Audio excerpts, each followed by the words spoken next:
Give us your thoughts. Surprise, surprise, mother. The king is back. Conor had even more negotiating power. The UFC was at his fingertips. Instead of going back down to featherweight to defend his belt, he demanded a title shot against Eddie Alvarez in the lightweight division, where a win would make him the first fighter in history to hold 2 championship belts at the same time. The fight was made quickly, scheduled less than 3 months after his win over Diaz, again proving the UFC was prioritizing his interests. And during the build-up for this fight, Eddie made a crucial mistake, trying to go back and forth with Conor on the mic. I feel Eddie. I've nothing against. Careful, be careful. I've nothing against Edward. Oh what? Oh what? Careful. What you gonna do? You gonna do something over there? Be careful. Shut your mouth. I run New York. I run this whole. I'm Mystic Mac predicts I'm gonna KO you inside 1 round. His question is why you talking? That's his question. Why the you in there talking? Say it like it is. You're blessed. You're blessed that I chose you. You're blessed that I chose to whoop your ass next. No, I came for an apology from him. I want an apology for saying my wife and kids. Suck these big Irish. This was Suck these big Irish balls. Funny, exciting, unpredictable, and still capable of backing up his words. Don't give off what Eddie says. The Irish are back. We've taken back control of New York City. I run New York City. A f***ing pimp. Rockin' Gucci Mick. And without me, this whole f***ing shit sick. They practically sold out Madison Square Garden just to do the weigh-in. The magnitude of Conor McGregor's fan base was unprecedented. And I had a surely friend who everyone was really filled loved with Conor nervousness. McGregor, But on the yeah. historic night of UFC 205, Conor looked as relaxed and focused as ever, knocking down Eddie 3 times in the first round, and then ultimately getting the TKO finish in round 2 to become the first champ in UFC history. I've spent a lot of time, Joe, slaying everybody in the company. Backstage, I'm starting fights off everybody. I've ridiculed everyone on the roster. I'd like to take this chance to apologize to absolutely nobody. The double champ does what the he wants. That's what I dreamed into reality. Dreamed into reality. That looks... This moment, raising the 2 belts, was without question the peak of Conor McGregor. Sure, he made enemies with his relentless trash talk, cocky demeanor, and favoritism within the UFC, but his impact on mixed martial arts positively affected everyone. More exposure, more fans pouring in, which led to more money and more business opportunities. Some loved him, some loved to hate him, but you had to respect him. But that respect was about to slowly diminish, leading I don't to have the to respect demise of him. one of the most electrifying I don't know him. entertainers in sports history. For the first time in his career, McGregor started to slow down, and it made sense. He took no breaks on his ascent to the top, and he was expecting a baby with his unwavering girlfriend Dee. But since he refused to defend the featherweight belt that he won back in 2015, he was forced to vacate his title, ending his time as the 2-division champion. His agent said, no matter what happens, nobody will ever be able to take those belts away from him. Nobody has beat him for those belts. So the way I look at it is, whatever business decision Conor decides to make, it's a smart one. It became abundantly clear that smart business decisions were Conor's top priority. No true champion would just let their title be stripped from them. But Conor was made an offer he simply could not refuse. An exhibition fight against the undefeated boxing world champion Floyd Mayweather. One singular bout that was set to make him more money than his entire UFC career combined. From the very beginning, real fight fans looked at the McGregor vs. Mayweather bout as a cash grab. Floyd was a retired 40-year-old and Conor was not a boxer. It was a win-win situation for McGregor. Either he knocks out Floyd and gives the undefeated legend his first loss, or Conor loses and everyone says, yeah, well, he's not a boxer. The build-up was one of the most over-the-top and chaotic promotional tours in combat sports history, with 4 different massive press conferences where the two did these long, drawn-out speeches and stood toe-to-toe, seemingly pretending to hate each other. It felt way less genuine and personal than any beef we have seen Conor in before. It was mildly entertaining, but mostly awkward and exhaustive. 50 strippers on his payroll this man has. What the f*** is he doing with that strip club? Carrying a skill bag on stage. What are you doing with a skill bag on stage? You can't even read.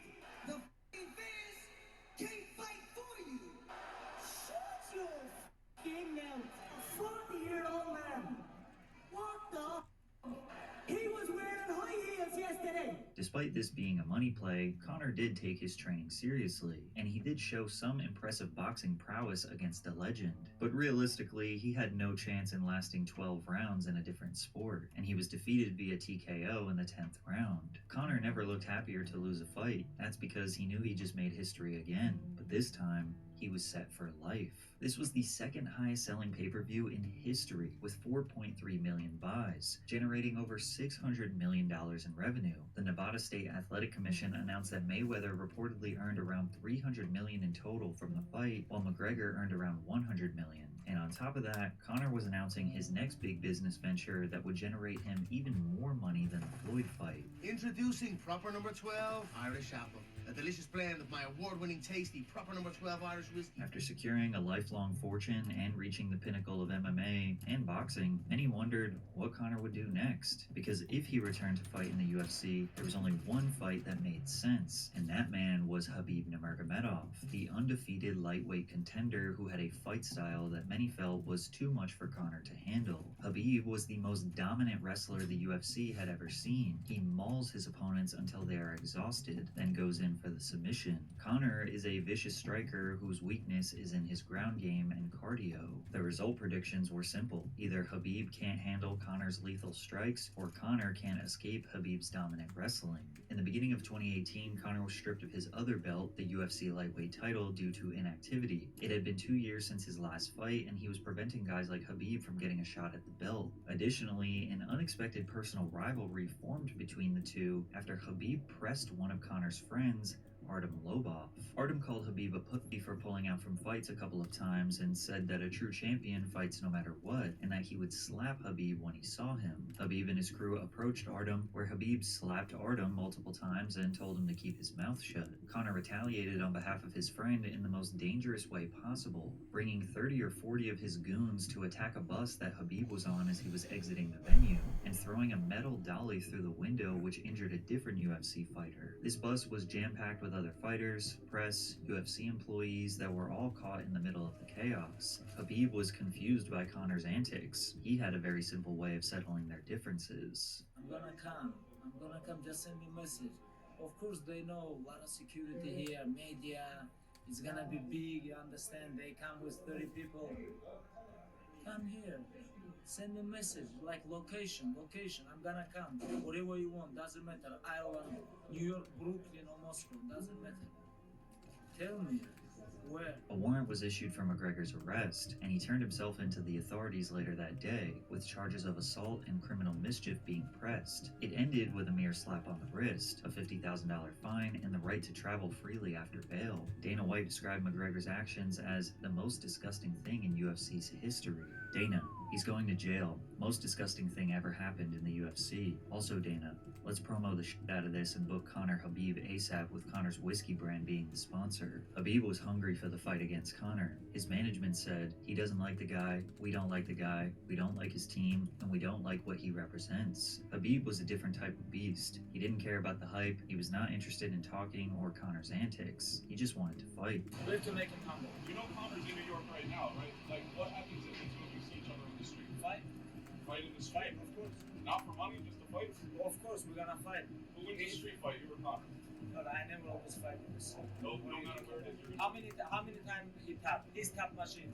You know, if we're gonna meet somewhere, we're gonna fight 100%. Conor, on the other hand, was the most obnoxious we had ever seen him, which was likely due in part to the alcohol consumption. It's shooting the boss's birthday!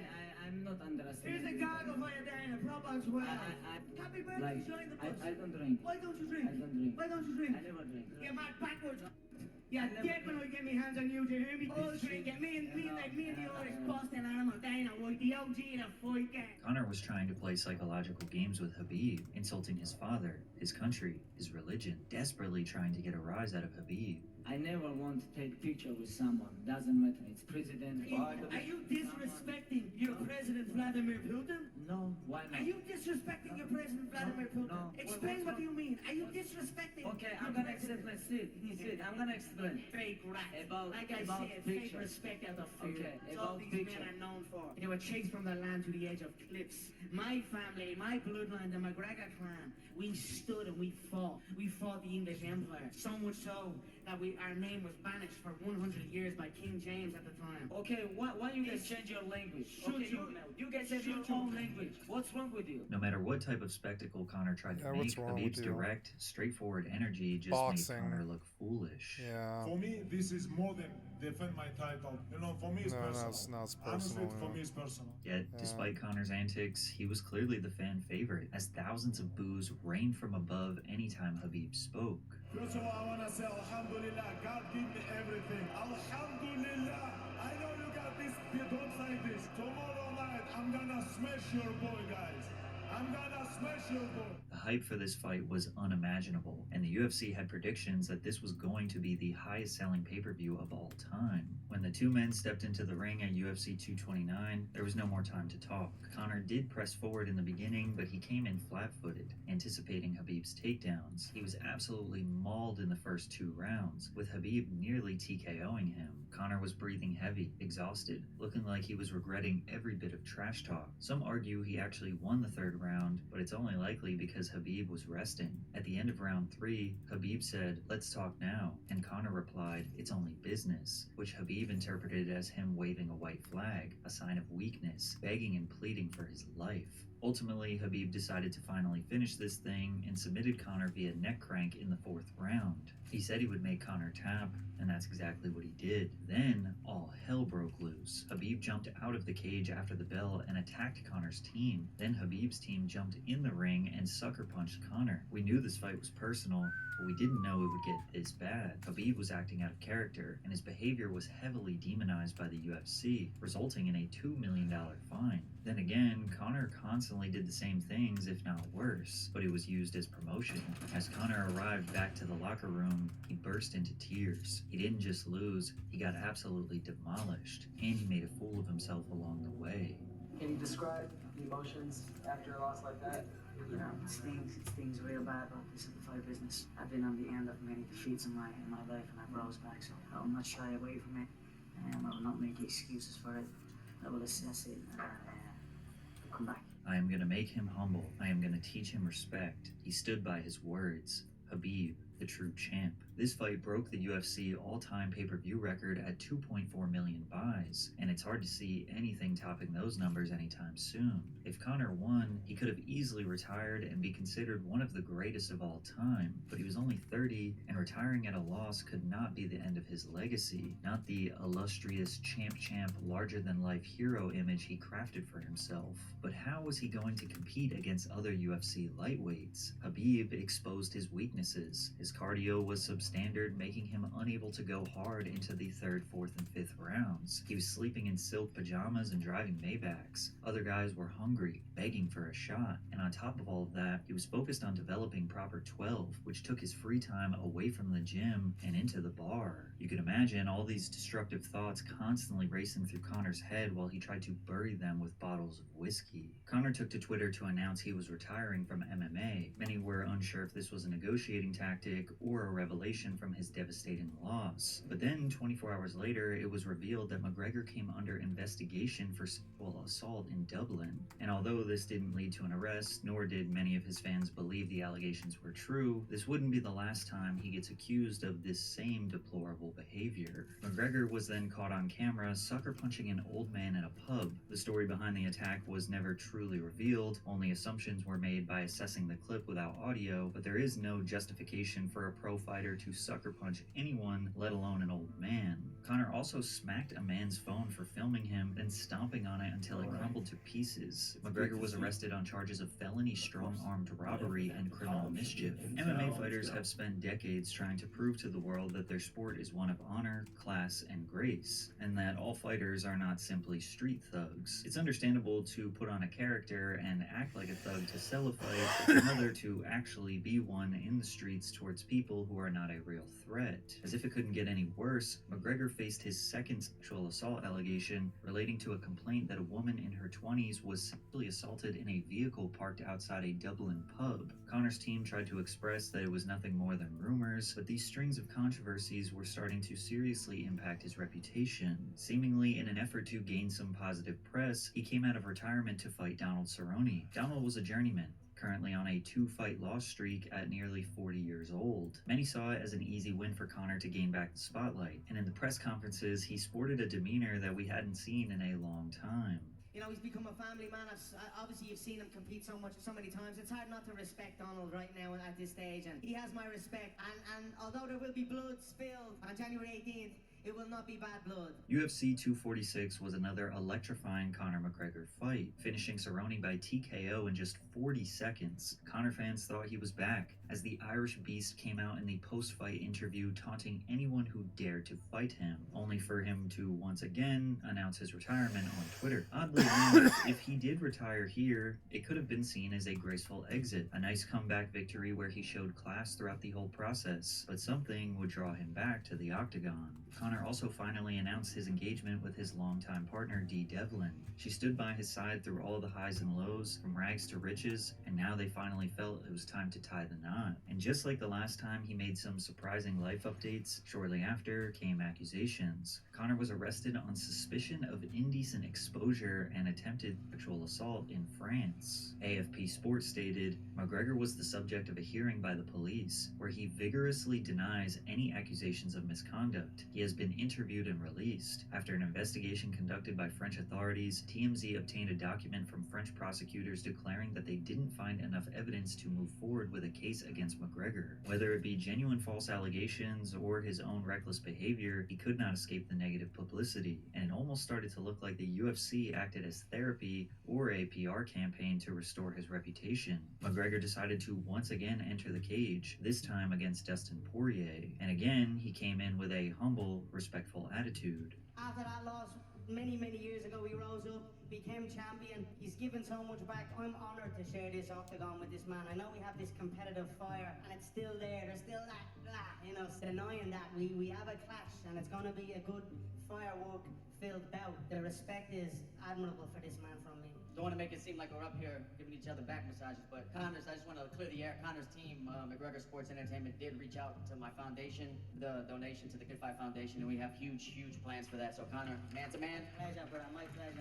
You're going to help a lot of people with that. Those who didn't know what was going on behind the scenes just felt that Conor was being a gentleman. Others like to remind everyone that Khabib said he would humble him, but it was refreshing to see a more subdued and honest McGregor. Unfortunately, it didn't help his competitive edge. Dustin Poirier chipped away at Conor's front leg with brutal calf kicks. This hurt his mobility, stability, which left his face wide open. Dustin let his heavy hands fly and became the first opponent to ever TKO Conor in the UFC. Nice. This challenged the idea that Conor is one of the best strikers ever in the game, as he just got outstruck. Despite Conor losing the fight, he definitely didn't lose his ability to draw pay-per-views. The Cerrone fight and the Poirier fight still land in UFC's top 5 highest earning fights of all time, so they were still willing to do whatever was in Conor's best interest, and he wanted that rematch with Dustin Poirier, except this time, he was back to his old ways. Boxing that opens up cat. Again, walk like a dog in that octagon on Saturday night. Your wife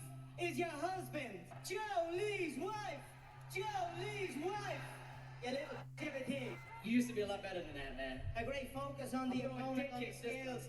What? Throwing kicks this time. Yeah, shut your mouth, you little fool. I'm gonna dance on your head. It's coming for him on Saturday night. He knows it, and I know, and I'm gonna love doing it. We knew humble Conor couldn't last long. The trash talk was entertaining, but he pushed things a little too far, bringing Poirier's wife into the banter. Fight fans were more than willing to put up with Conor's cocky attitude, but disrespecting people's families was just unnecessary, especially after what happened with Khabib. Plus, he was just being respectful to Dustin a few months ago. What changed? It came across as desperate, and it's these antics that drove away the respect that fight fans once had for Conor, with many of them actually rooting for Dustin to get the W. The rematch against Poirier started off amazing. In the first round, we got to see a mix of boxing, takedowns, wrestling, jiu-jitsu, submission attempts, ground and pound. This was shaking out to be one for the history books, and then Conor's leg just snapped in half. Dustin Poirier won the fight due to doctor's stoppage, and instead of exiting the fight humble, just like his first loss, Conor went on a pathetic, blabbering rant in his post-fight interview with Joe Rogan. Joe Rogan. If we have to take this, I'm sorry for him, it's all I'm sorry. We don't give up. He said that he believes that one of the kicks that he checked is what broke your leg. There was no check. There was not one of them I checked. Your wife is in me DMs, had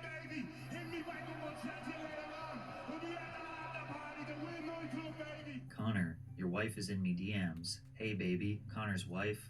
What the F? Disrespecting his own fiance while trashing another man's wife, then being carried out in a stretcher. A few years before, nobody would have predicted that this would be Conor McGregor's final moments in the octagon. Moreover, the message from Poirier's wife was revealed to be nothing more than a message request. She could have been thanking him for previously donating to their charity. All professional fighters have to face the ego-shattering decision to put down the gloves one day. It's clear Conor had multiple opportunities to call it quits, and even he wanted to, but he didn't. Now, Conor is a true warrior. Like many UFC fighters, they typically don't run from challenges, but he seems to exist in this destructive limbo where he wants to protect and strengthen his legacy as a fighter, but he also has nothing to prove because he is undoubtedly a legend in his own way. The more he steps in the cage, the more it becomes clear that he is declining from his peak, and he is only increasing his chances to get beat up. That is, unless he had some sort of magical substance that could make him bigger and stronger. After some time outside the octagon, fans began to notice Conor's size change, looking drastically different than his former self at different weight classes. Allegations of steroid use began to arise. You see the circling of acne. Like the guy has some acne that may have not been there before, and this bald spot. You're looking at his acne, dude. You're looking at another man's acne. Androgenic side effects that have, I guess not These been are the apparent on him signs. in the past. Joe Rogan even suspected he was on gear by saying, looks like his piss would melt that USADA cup. USADA is the organization responsible for overseeing the UFC's anti-doping program, conducting drug testing, and enforcing policies to ensure a fair and clean competition. According to the UFC's anti-doping website, Conor McGregor was not tested during the year of 2022, and Conor basically admitted to using substances in a tweet where he wrote, "Everything was fully disclosed before I began. The state of allowance for athletes to recover from injuries as horrific as the one I overcame must be assessed." Conor was using steroids, but many fans didn't care because he was doing it for injury recovery and he was not fighting competitively. However, it was the other substances he used that seemed to take control over his life. Just take a look at this clip where he cannot finish a sentence, practically speaking gibberish, licking his lips constantly, and has to remove the drink because he admits he can't control himself. Oh, I didn't have creative control of it, so what? Really? No, I'm the creator. I'm the creator, right? So I wasn't necessarily happy at it. I know the story and the way I wouldn't change it, but I would add my magic, and the fact that my adding of the magic wasn't, kind of torn away on when it was not supposed to be. I felt a bit led into it, to be honest. But I'm happy how it went. It is what it is, and on with we go. It's another one. 4 of them now. 4 of them. We had an hour series. It was on RTV, the National Podcast series. Then with the 6-part series, and then with the movie, red carpets, cinemas, Netflix. Come here, swap this out. Swap this. I'm not that strong, lads. I'm a strong lad, but I'm on a train later on, so I want to hold it. And I'm going to bring 10 of them tomorrow. Anyone give me a thumbs up? Yeah, okay, cool. Give me a fresh one, man. Just in case your layers are one. He's either had too many beers or too many nose beers, or both. Now, Conor has always been full of energy and excitement, so many of his defenders just believe he is a high testosterone alpha male full of life, whereas others analyze his frequent jaw movements, inability to sit still, twitching, scratching and touching his nose, all as signs of cocaine usage. And considering his brother-in-law is convicted drug dealer and money launderer Graham the Wig Wella, the largest cocaine trafficker in Ireland, makes for a solid argument that Conor has the best His plug for that brother-in-law. booger sugar. Conor's love His for the party life girlfriend's has gotten brother. him in many questionable Aw. situations before. In the beginning of 2023, he faced his 3rd accusation of assault from a woman in Ibiza. According to the report, the woman said she knew McGregor because they were from the same neighborhood in Dublin and had been invited to his birthday party in Ibiza on July 16th. However, when the party moved from a club to McGregor's yacht, the woman alleged that the situation took a violent turn. The woman claimed McGregor began to verbally insult her appearance before he kicked her in the midsection and punched her. The woman told What? police that she then jumped from the yacht in an attempt to flee McGregor. She was picked up by a Red Cross boat and then taken back to shore. What? It was as if he was possessed. I knew that I had to get off the boat because I thought he was going to kill me. The situation sounded like something straight out of a horror movie, and it was followed up by his 4th assault allegation. On June 9th, 2023, I didn't expect Conor this McGregor sort of attended the stuff. Miami Heat basketball game when he was asked to do a boxing skit. with Doesn't he friends. have like something like fucking like $1 billion or something like that. Why would you act like this? Just pay people to deal with your problems. You don't like somebody? Have security bounce them. The bouncer comes over and says, ma'am, I'm sorry, but the master has decided that he doesn't want you here, so I'm just here to escort you to leave off this boat. And she's like, leave off this boat? And he's like, yes, ma'am, we're going to have you walk over here to the corner. We got a helicopter or a boat or something coming for you right now, and we just need you to be in the corner and stuff. He doesn't want to see you or talk to you, and we don't want some kind of problem for you. We don't want to harm you in any way or form or anything like that, right? That's what you do when you're fucking rich. You just have your fucking toadies go and fucking deal with the person. What the fuck? You don't get in their face. You don't fucking terrify them. You don't get personal or anything like this. If there's a problem, pay a lawyer. If there's a problem, get the bodyguard. Have the bodyguard deal with it. Don't get in that person's face. Like, don't be a bully or anything. It's steroids mixed with cocaine, which is such a stupid mix. I can't, like, okay, the only thing that's scarier to me than my own anger is what it would be like if I was on steroids and cocaine, because I just could never do that. I'm angrier than all these guys combined. I could not ever, you should see me on methamphetamine. Like, you know, like fucking cocaine and fucking, yeah, anger and steroids. No, thank you. I have no desire to see that side of my masculinity. I have no desire to see that. Mascot, but Connor proceeded to absolutely level the man with a vicious left hand. He punched him out. He punched out a mascot. He's become a literal unhinged cartoon character. Shall we see it, guys? This was the funniest part of the video. Mascot, but Connor proceeded to absolutely level the man with a vicious left hand. Why are you laying out this mascot at a basketball game, you fucking unhinged cartoon character? Why? This is what happens when you throw too much money into the fucking cage at the Crazy Zoo. Nearly knocking him unconscious before he stood over top and delivered another. Because he could just pay a lawyer. He can just pay a lawyer after he lays somebody out. Who cares? Like, but why aren't you in jail for crazy ass aggravated assault and face like 4 years like the rest of us? Man in the suit was knocked out and taken.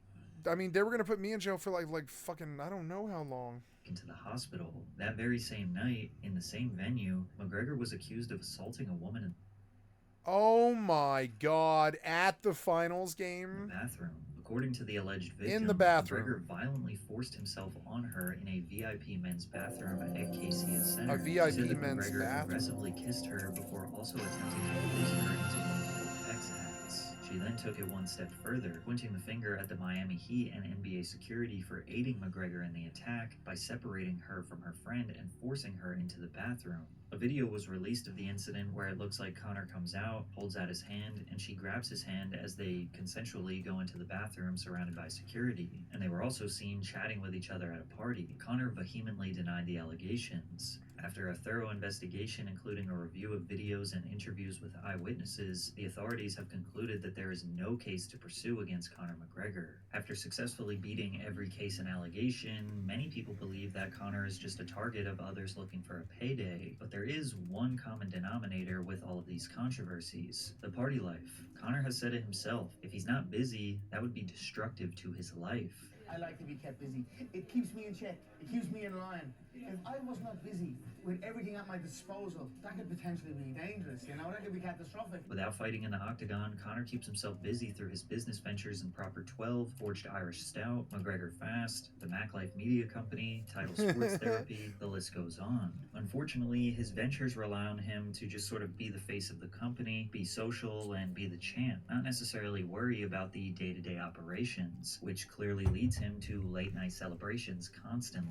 Conor has 4 children and a fiance. I don't think anyone is expecting him to be a stay-at-home dad, and I don't think anyone is blaming him for wanting to enjoy the fruits of his labor. He earned it, but it seriously seems to be taking a toll on him, which was evident during the promotion of his movie Roadhouse alongside Jake Gyllenhaal. Jake's a consummate professional, 75 movies made.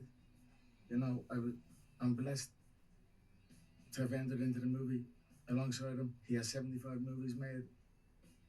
I have 75 bar fights made. and that's it. Connor is literally involuntary spasming here from drugs / after come down. I've had this. He definitely just did a huge sesh of hard drugs. Wow. Yeah, from drags and after come down, he was just like coming in, he's spastic and shit because he's like been tweaking and shit for days. Yeah, I've been there. I know what you're talking about. Another video of him went viral for his tweaking and twitching. What can you tell us about your acting debut? Obviously, it's your first experience. Hard work, but you know, we got it done. It's in the bank for life. You know, you put something in the bank, maybe it's not going to be there for life. You might spend it. This baby is in there for life, and I'm ecstatic about that. And it seems like every other day we are seeing a new Connor video where he displays excessive energy, agitation, and having a short attention span. I don't know. I think he's just a fucking high-strung meathead. I don't see anything wrong here. It's weird. Am I wrong? I don't know. He seems like a high-strung meathead with like some steroid abuse allegations and stuff. And yeah, I see some crazy here, but no, I think he was. He kind of. I feel like he might have always been like this. Floyd, you little cat. You're like you're doing bad conversations, trying to get a boxing match at 155. No, he started wearing the sunglasses. No, he's definitely like high on cocaine. Something. Your girlfriend's brothers never should have sold you cocaine. You never should have bought cocaine. Scruff of the chest and slap that little nose off him, yeah? Little ding dong of a thing he is, yeah? Oh my God. Joe Rogan explained what might be Connor's mindset perfectly. I could see doing that in the privacy of my own, my own stream and like getting drunk and doing that stuff on stream or whatever. I don't think I could see doing it in public. I don't know. No, I just don't think I could do that in public. So you've got Become a cartoon character for the cameras? No. consistent trauma to your dome over and over. Yeah, and you mixed in cocaine and steroids to the brain damage that you've got. Now we're a little bit afraid that something might have bad have happened to your head, and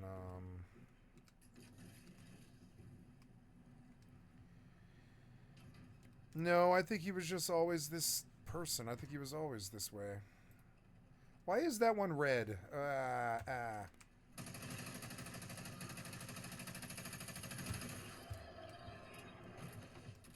Why did they come way over here?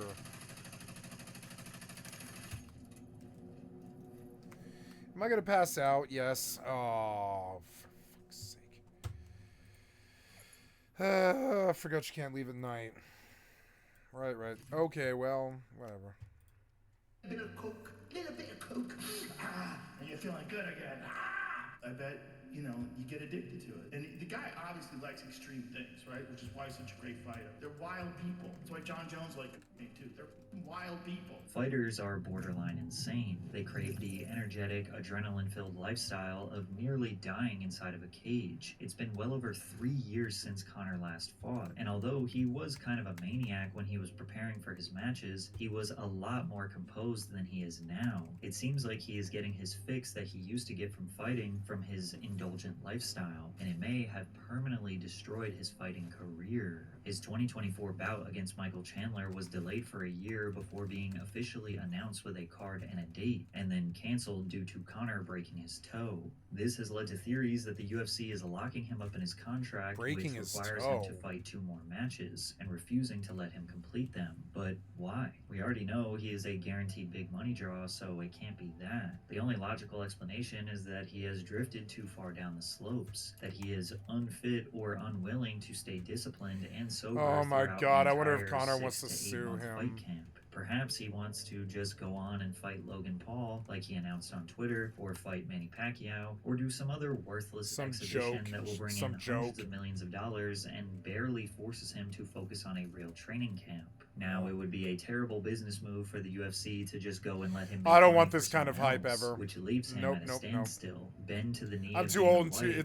I'm too old for it. I'm too old. I don't want to be ever like this or whatever. Nope. And as if all of this too old. Have gotten any worse, I don't want it. McGregor was found guilty in civil court of sexual assault in the sexual assault. According to the official record, He's a the alleged rapist. assailants were Conor McGregor and his friend James Lawrence. The alleged victim was Nikita Hand. The alleged assault took place in December of 2018 after Connor's loss to Habib. In 2019, Nikita Hand tried to pursue a criminal case against the two men, but prosecutors did not bring criminal charges against Conor McGregor. The reason was outlined to the jury during the case, claiming that a very high standard of proof would be needed, and things such as reliability and consistency of witnesses, the fact that Miss Hand had no recollection of having sex, the amount of alcohol and drugs she consumed, and her demeanor in the CCTV footage were all factors that led to their decision. Now, criminal cases are kept private, therefore victims remain anonymous, and details of the investigation were not revealed. That changed when Miss Hand decided to pursue Conor in civil court. The purpose of a civil claim is most often to seek monetary compensation for damages done. The trial was very public, with members of the press in each courtroom session, reporting the details to the people of Ireland. This trial was also during their election, to which Conor announced that he intended on running for office in Ireland. But people were way more invested in Conor's trial than the election, and it was a true he said she said debate. Miss Hand and McGregor were a part of the same friend group, exchanging messages back and forth on Instagram prior to planning a meetup. McGregor was driven to her hair salon where she worked, where he picked her and Miss Keeley up after 10 a.m. McGregor also admitted during the case that he had cocaine in his car. Bottles of alcohol were ordered to the room shortly after midday, and McGregor's bank card was also used to buy condoms. They both admitted to taking cocaine that night. From there, Miss Hand accused Mr. McGregor of pinning her to a bed and R-wording her. She says the MMA star choked her 3 times before the assault. McGregor claimed they had athletics that was consensual. Since their stories were polar opposite, it seems like the guilty verdict was made on the basis of forensic evidence. The jury has been provided with evidence that Miss Hand was brought by ambulance to the sexual assault treatment unit of Rotunda Hospital around 9:30 a.m. the following day in a terrified state and with extensive bruising all over her body. A general practitioner testified that internal bruising on her... Wow. So he's a rapist? I had no fucking idea. I had no idea it was like this cokehead rapist dude. What the fuck is Conor McGregor? The last time I even heard about him was like in 2016 or something like that, when I was like in the back of the coffee shop. All of these kids were talking about these boxing matches, or sorry, UFC matches, and Conor McGregor, and I was like, okay. And I had no idea it was like this fucking crazy. I thought he had a stellar reputation all the way up until now. It's kind of cool. I have a neighbor. I'm gonna go pee.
Okay, I'm gonna kill that light.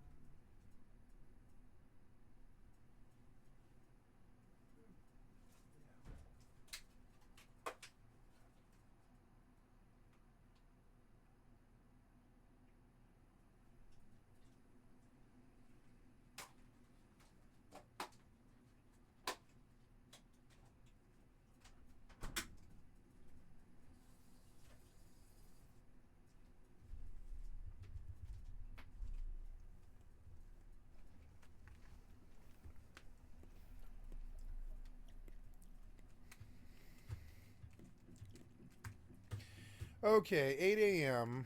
Hopefully my temperature is better. Gonna go off the top.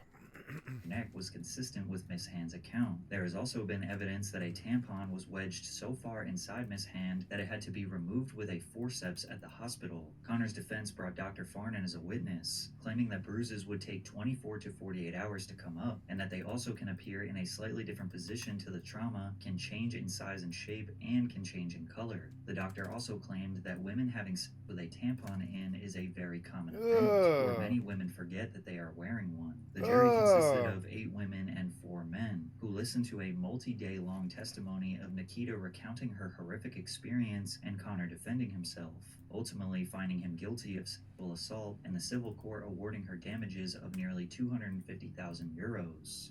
I want to show Freya and every other girl and boy that you can stand up for yourself if something happens to you, no matter who the person is, and justice will be served. After the trial, Connor tweeted, "Nikita Hand, vicious liar, appeal," and then went on to announce plans to appeal the outcome. Without accepting the guilty verdict, McGregor did concede to his infidelity, stating, "I should have never stepped out on the woman I love most in the world. That's all on me. I can't go back and I will move forward. I am beyond grateful to my family, friends, and supporters all over the world who have stayed by my side." 1 month before he tweeted this, a video went viral of him grabbing a woman's hair to dance with her while his fiancée was standing directly next to him, using this as proof that he has gotten so used to the party life and cheating on the mother of his 4 children. And if you thought this was the final straw for Dee, you'd be mistaken.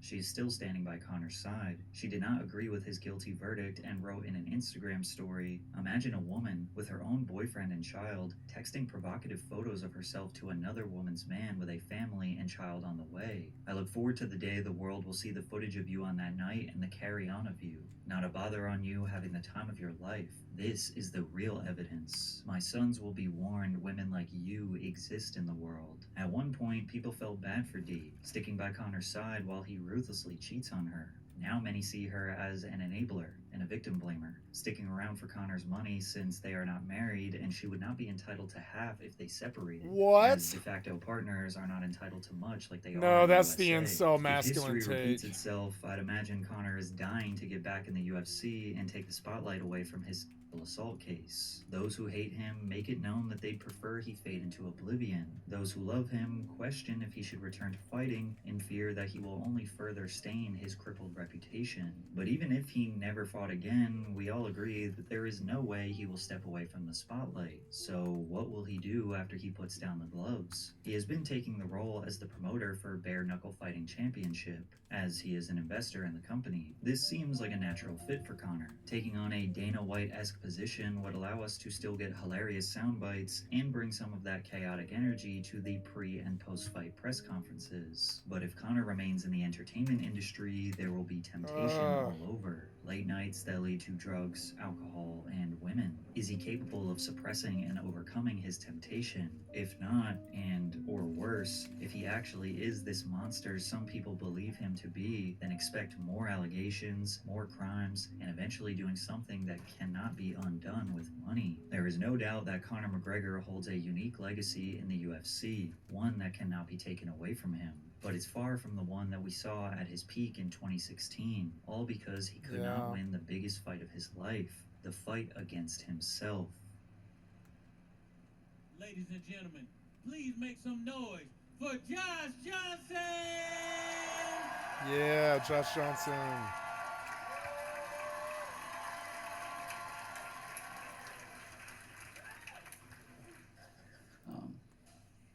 Because it genuinely has been an insane week.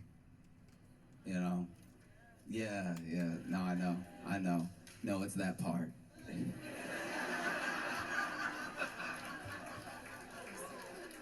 I'm not gonna talk about it forever, but yeah. Oh, it's what you came for? Okay, good. Yeah, I'm glad you didn't want to hear about my life. No, okay, you know, Trump took office and he immediately signed a wild amount of executive orders.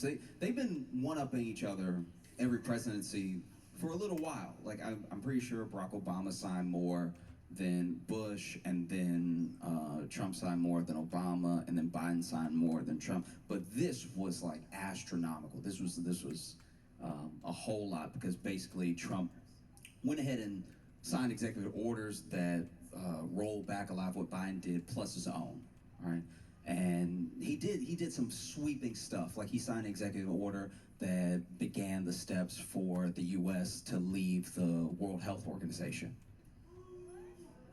I did not do it. But what feels kind of wild to me about the executive orders that Trump is passing, and a lot of the things that we're going to see for the next few months into the rest of his presidency, is basically just a blueprint of everything that Project 2025 said that they were going to do. It's a project that he said he knew nothing about and had nothing to do with, but now that he's in office, they seem hella tight.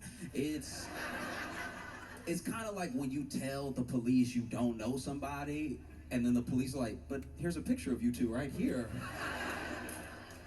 And the picture hella incriminating, because it's not you just happening to be in the picture with them, it's you being like, hey.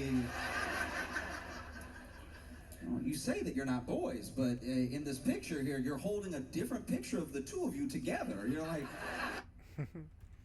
I don't know if I'm really in the mood for this.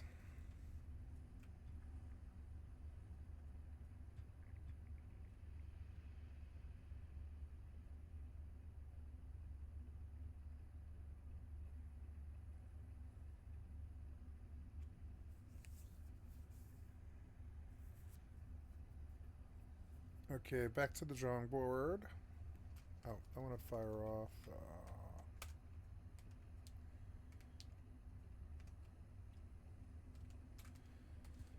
I'm like out here. I should probably put a thing down if I'm going to stop. Please stop doing that. Oh, I got a level.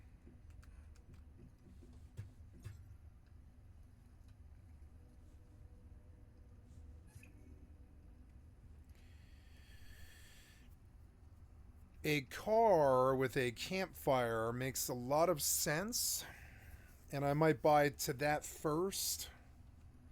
A mobile base that just goes everywhere, like that I just live in, that I stuff full, like a mobile base. Yeah, I'll probably do a mobile base for this, because you can probably keep campfires in there, I would imagine. If you can keep a campfire in there, then you can just always just pop in and your campfire's running. So I will buy it to the tier 3 garage with all these memetics, I guess. But I've also got to do it sequentially. I think this is in building. Yeah, thermal tower. Oh, I guess I could just... Can I buy a large garage? No, I have to buy through garage, which is going to be expensive, but I'm going to forge a little bit of the way there. Yeah, it's crazy to buy all the way to large garage, all the way to the fucking the mobile base, but I mean, I think that would be cool to switch from like non-mobile to mobile. I don't know, maybe. I bought kind of far. I'm going to save the rest of them as they come up. Oh, wait, I have something else too. Oops, okay. Compost bin, da-da-da. I don't have a specialization yet.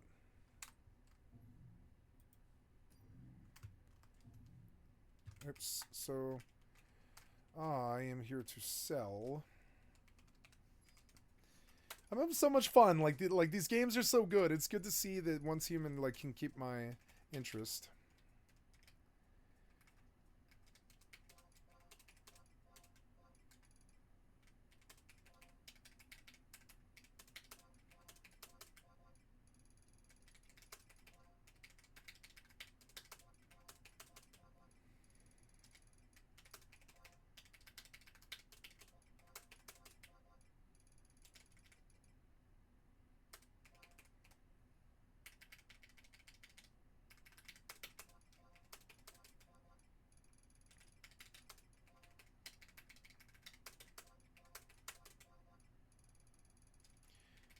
You know, now that I'm established, I would not mind a party, and I am gonna flag. What time is it? Oh no, it's 1:30 in the morning. I'm not gonna get a party this late. Never mind. We're good.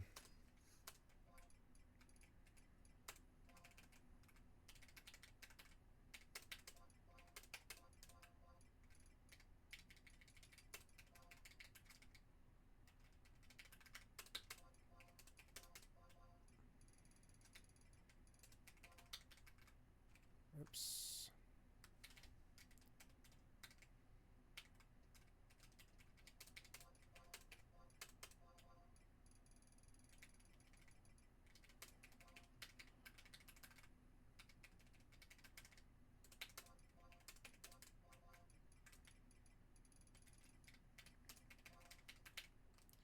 You know, it's daytime. I probably shouldn't waste the time this much. Yeah, it's like noon. This is a good time to travel.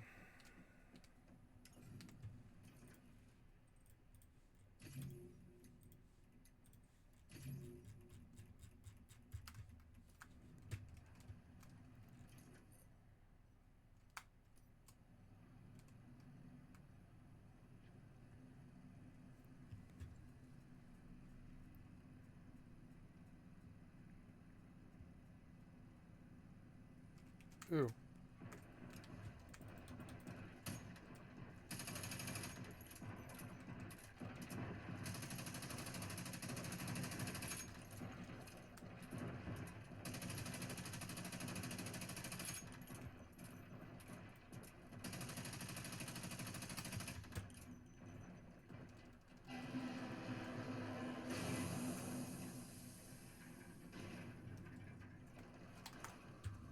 What?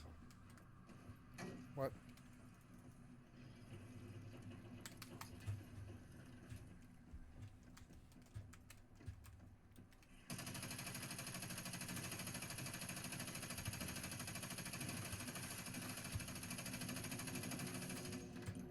No.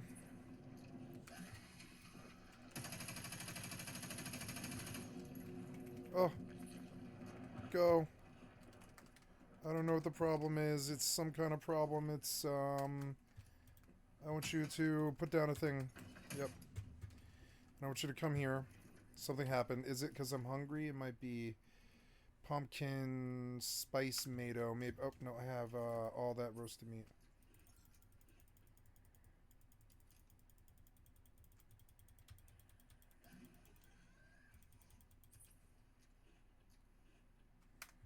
Is that what it was?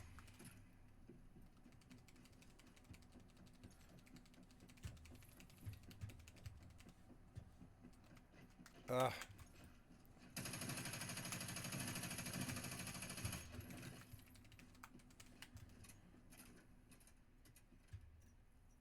I don't know why I chose that one, but oh, because they want me to go there. Yeah.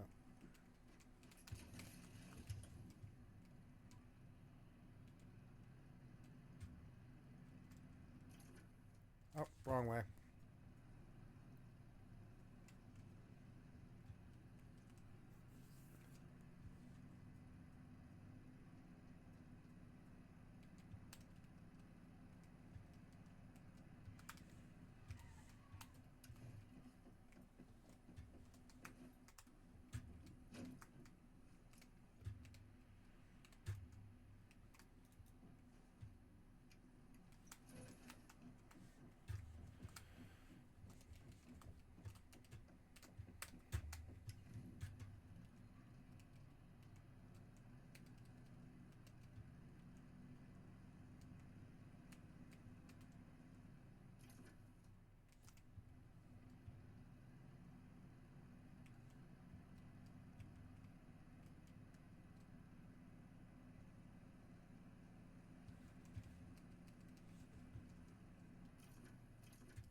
Pretty.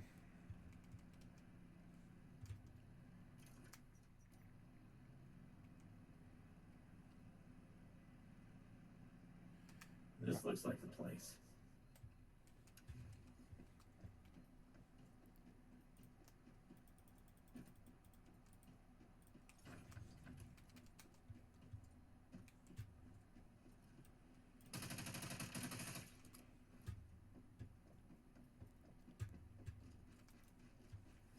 That was a polar bear? It was very small.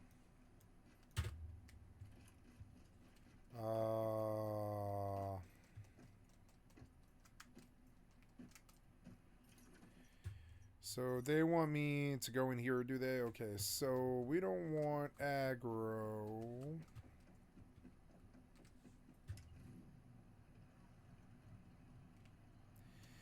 Cake the something, muse the city.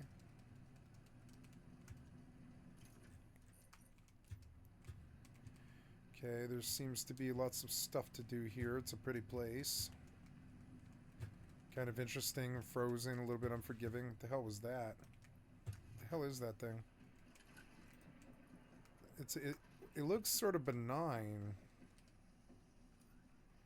Shoot the balloon, get the crate.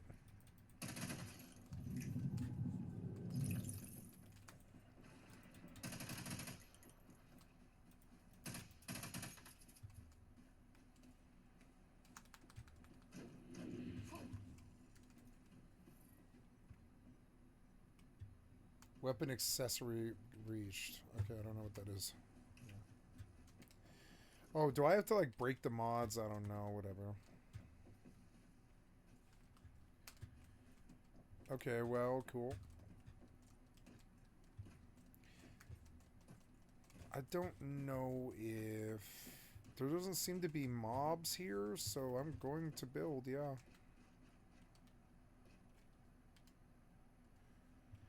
Unable to turn on flight build mode outside of... No, I guess I can't, huh? Alright, well. We can always use the tent as a teleport. So I will put it down.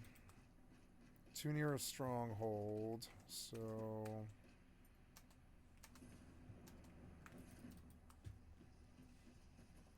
Somebody was able to build their base here, but it like locked us all out. I suppose that's kind of rude. There, yeah, that's fine. And then I can like go in and do my business here. So you want me to do something here. Right there. Okay. Build any storage crate.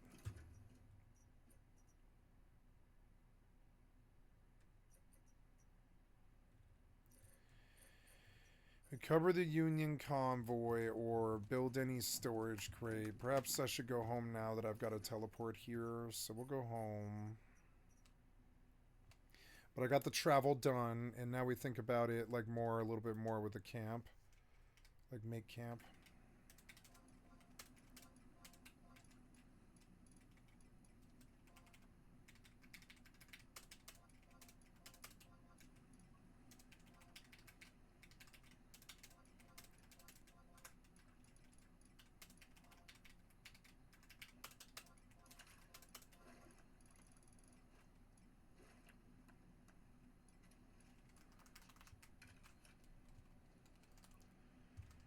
I'm in the water. Aww.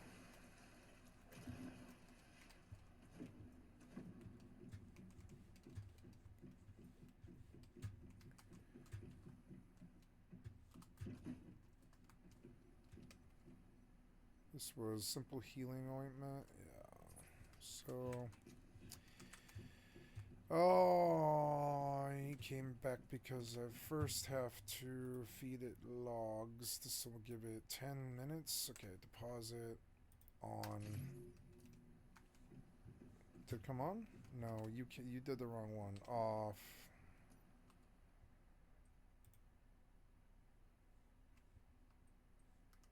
Oh, I already fed it, I guess. Okay, so...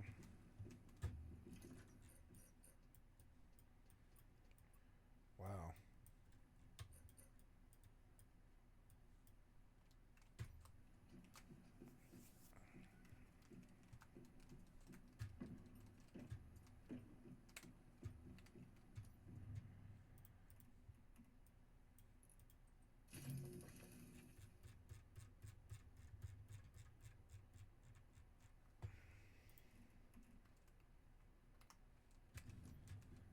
I guess I should boil some water, yeah, just so I can drink it. Yeah, and then, do berry juice. So we still have daytime, but I don't know.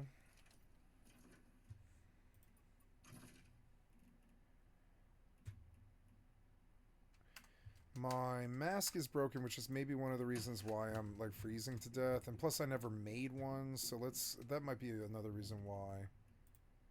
Helmet. No, I need a mask. Yeah, make that mask. Equip now, yes. Then we will calibrate. Wait, actually, yeah, maybe I better best calibrate these. 503, nice.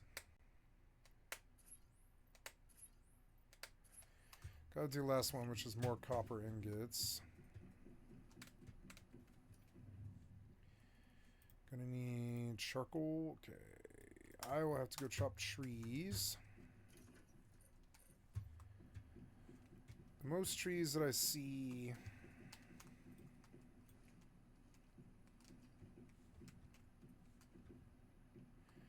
are over that direction, so I'll float.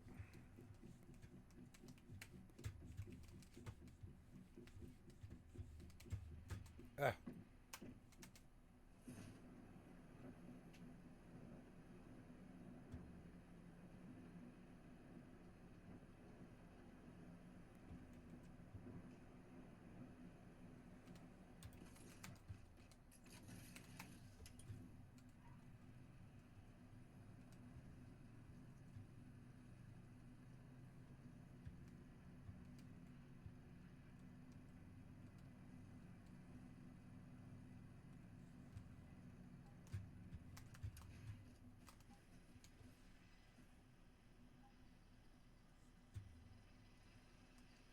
What's that sound?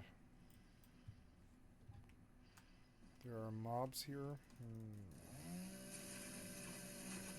There's a sign saying that this way.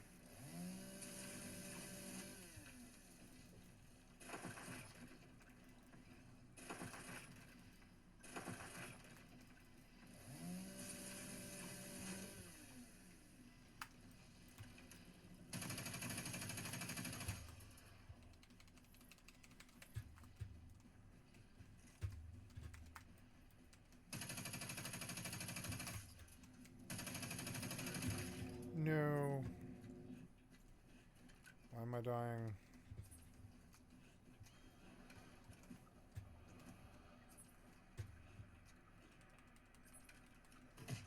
Oh, ouchies. Because something shot me is why. What shot me? Is it you?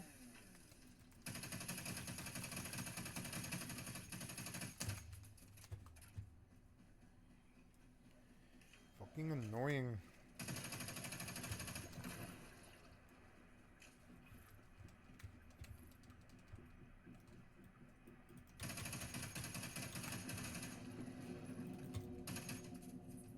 Something hit me?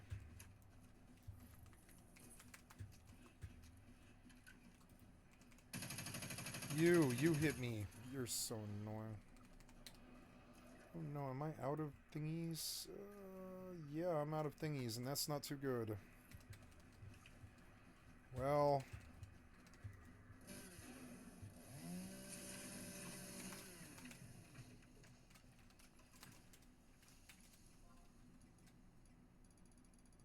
Okay, good. Now we buy fire crystals.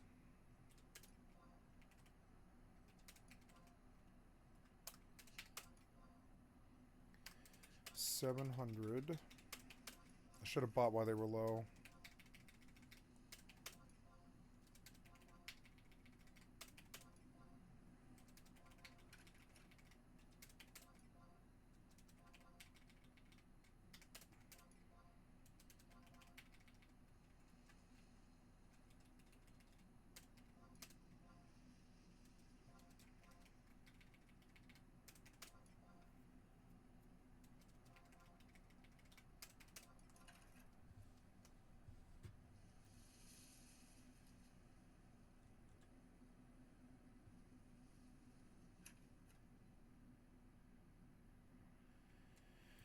Watch this one.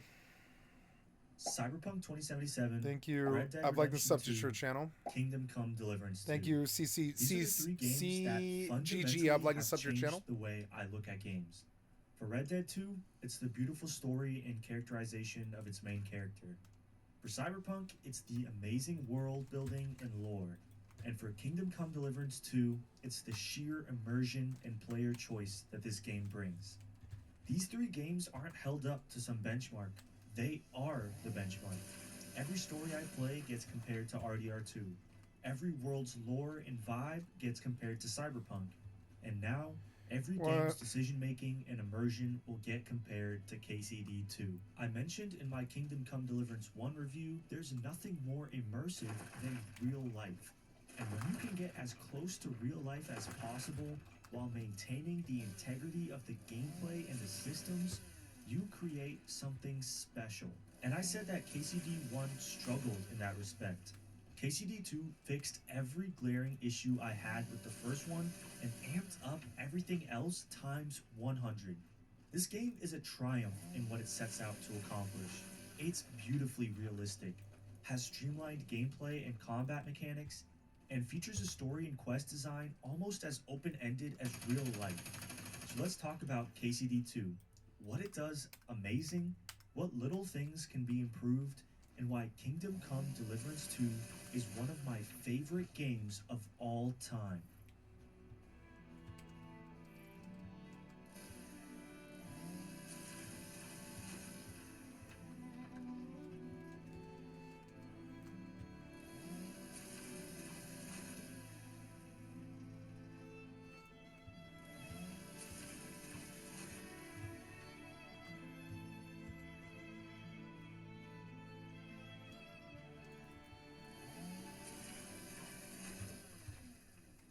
Let's start with the world. Straight up, this is one of the best worlds of any game I've ever played.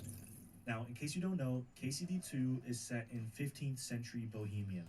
Now, I mentioned this in my KCD1 review, but I think that the area that this game is based off of is gorgeous but not remarkable. It's a lot of grass, forest, and some hills. It doesn't have towering mountains or dense rainforests or waterfalls or snowy landscapes. It's all green and mostly flat, but that's okay. Bohemia is expertly created in this game as it was in the first game. The main difference I see in this game is just sheer size. The first game's map was honestly kinda small, and that was completely fine because Warhorse, the developers, wanted to keep the level of detail consistent throughout the entire map. Ratai, the main city in the first game, wasn't entirely too big. In KCD2, the world is simply massive. First off, there are two regions in this game. The first region is big. I would say almost the same size as the first game's entire map. Probably just a little bit smaller.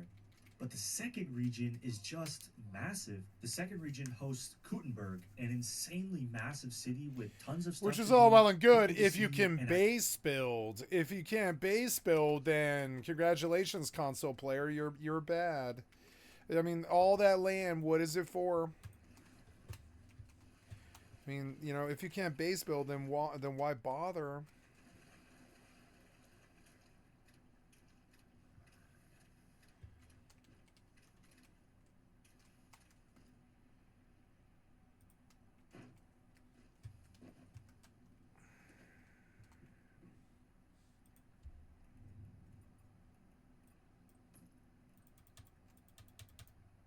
Why would you select it? You're so annoying. I'm clicking so many fucking times. Let me just do that. Fucking had to build a bridge. Ah, you're so annoying. I'm so heavy I can't jump. Okay, first thing we're gonna do is copy you and run you.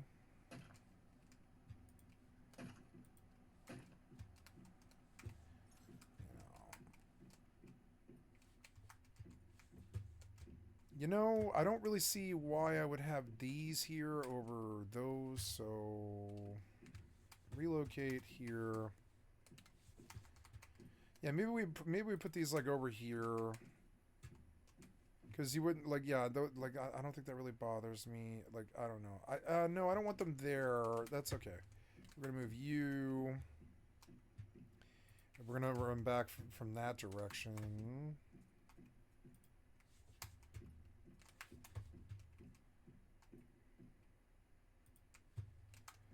Move that back a little bit.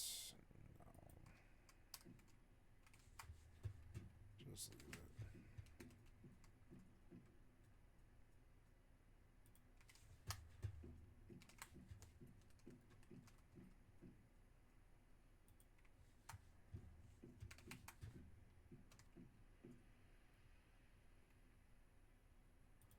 Okay, now we're going to make a mad amount of charcoal.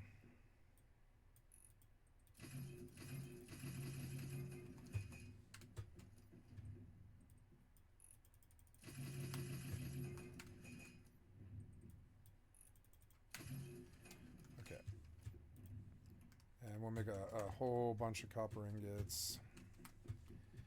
Yeah, let's take that stuff. I need this meat on my bar along with probably well, I know I need to make, oops, no, that's not it. Simple healing ointments. I thought I had more than that. It's currently, you know, this isn't working. I'm just going to run it off. I don't know about putting their video on my screen. It's just, you know, kind of annoying.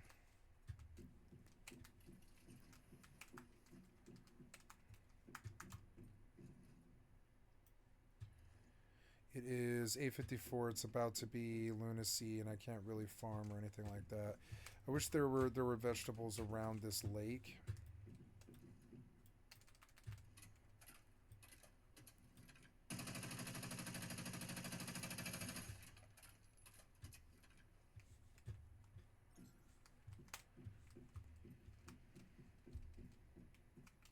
Build any storage crate. I want to build the best one I can.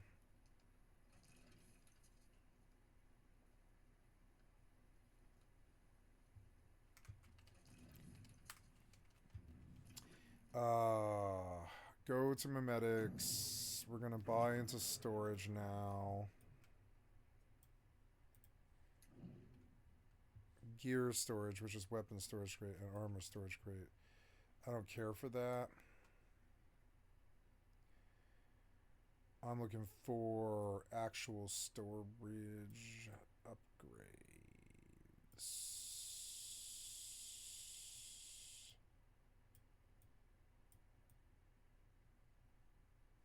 I must have passed it somewhere.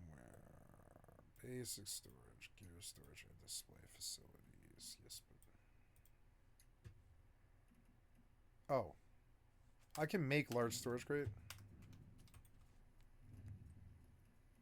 Weapon storage crate. Oh, there we go. I can. So, but I need copper ingots, which I will get.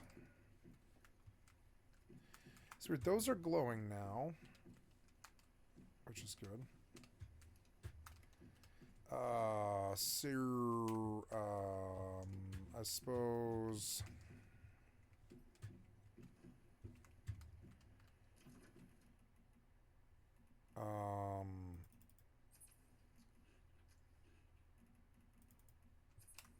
Now, yeah, we're going to go G and GM.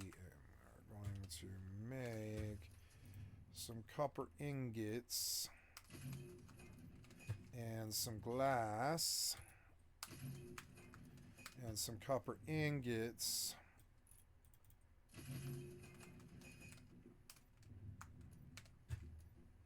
Lots and lots of copper ingots. Okay, so there's lots of stuff going.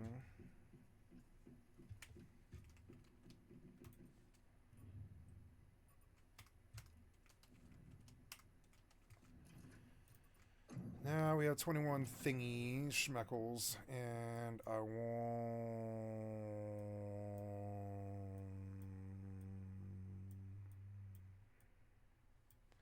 It's funny. I guess I do have to work my way up that, but I don't think it really matters that much. I do need HP recovery. That's something that I need.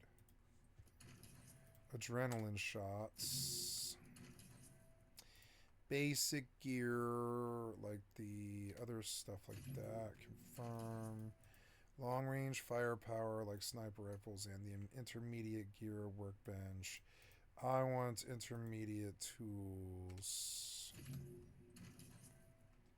And intermediate gear workbench, which I have to buy all the way down. Intermediate gear workbench. Okay, now we're gonna run, yep, we'll do gear over there. So, relocate.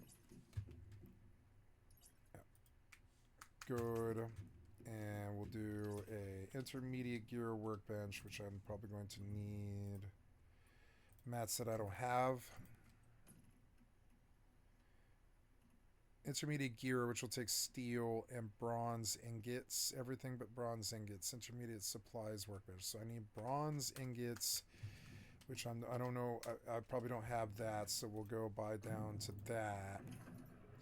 Copper and bronze crafting. Copper pickaxes.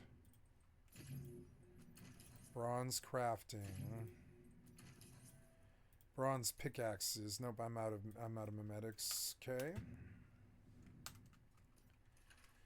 Let's build some storage crate, but that'll take bronze ingots. I've got to make bronze ingots, which will take tin. I don't know about finding tin up here, but we'll see. I don't see tin anywhere. I see a lot of copper and I see tungsten, but I don't see a lot of like tin. Copper, bronze ingot. Oh, I do have some tin ore though. I do. Well, that's good. So keep these burning, I guess. If I can use more, I will use more.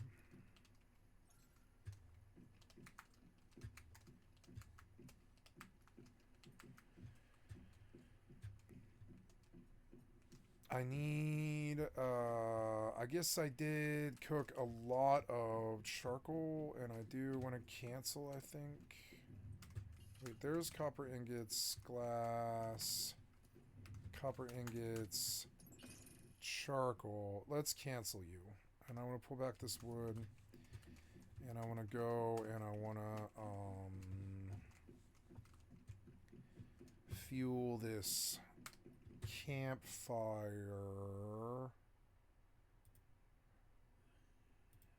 Oh, I get a minute for charcoal? Oh, okay, well then run that then. I get a minute 39. If I do this, I get 9 minutes. So charcoal's better, apparently. What about portable mixed fuel? That gives me 10 hours for 60 of it. On. Deposit. Yeah. So there's 10 hours of good fuel, 10 Celsius fuel.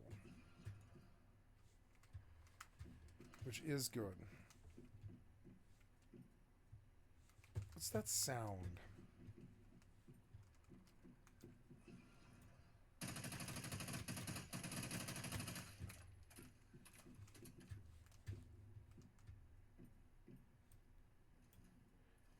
The animals look purple.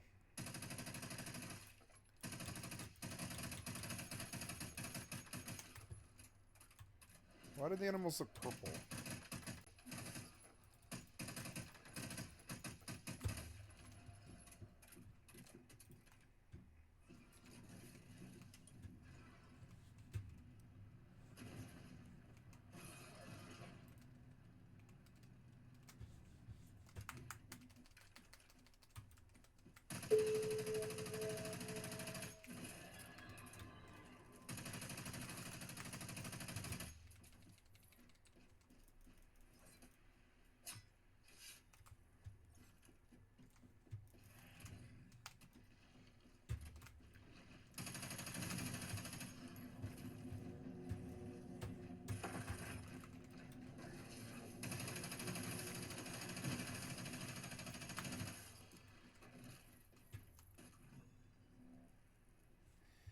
No, I'm not using it for this, no.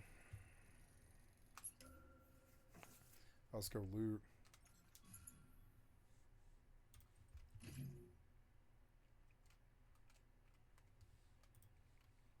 Activities and side quests to get engaged in.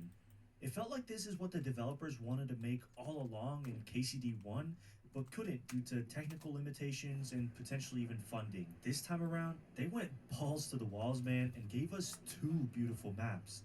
The same amount of detail that they put into the map in KCD1 is still present here in KCD2 as well, even more so in fact.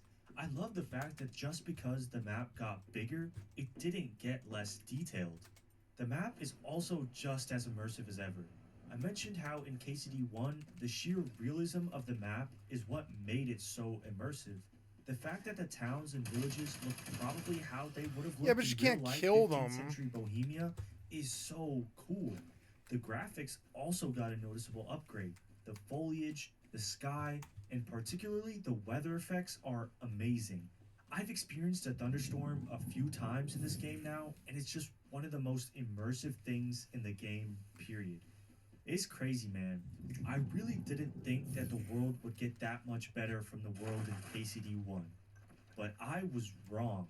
Not only did the graphics get better, but Warhorse somehow managed to make the world bigger and more immersive. I recommend playing this game on the world design alone. Just wandering through the towns or hunting in the forest is something that's super simple but uniquely beautiful in KCD2. Next up, let's talk about the gameplay. The main theme between this game and KCD1 is streamlining certain gameplay features and systems. Now, that's not to say that the game got any easier. It did not, at all. But certain systems and features did get easier to understand. Let's talk about the combat first. The combat is largely the same with a couple of improvements. For one, the sword fighting is way faster now, and I like that. It feels way more cinematic with you swinging and blocking in fractions of seconds. It makes it feel like a movie, which is something that I think the first game lacked a little bit. On top of that, Warhorse removed one of the regions that you can attack from, so the overall system feels way more streamlined. There aren't 5 distinct regions you can attack, now there are only 4. All the weapons from longswords to battle axes look, feel, and play really differently, which is always great to see. All attacking and blocking is also now done with the mouse, which is something that I didn't know I needed, but now that I've used it, makes KCD1's keybinds feel way worse. In KCD1, you attacked with the left mouse button and blocked with Q. In KCD2, you still attack with the left mouse button, but now block with the right mouse button. It allows for just such a smoother combat system, and it's something that's a quality of life change that I didn't know I needed. Overall though, the combat is still incredibly hard. And if you couldn't get into the combat in the first game, chances are KCD2 isn't going to move the needle for you in any way. However, I will say if you could tolerate the combat in the first game, or even if you enjoyed it in KCD1, this system is better in almost every way. The simulation elements are still present here in the game as well, but they've tuned down the ones that weren't really affecting the game in a meaningful way and amplified the ones that are really making a difference. For example, hunger was something in the first game that was more of a nuisance.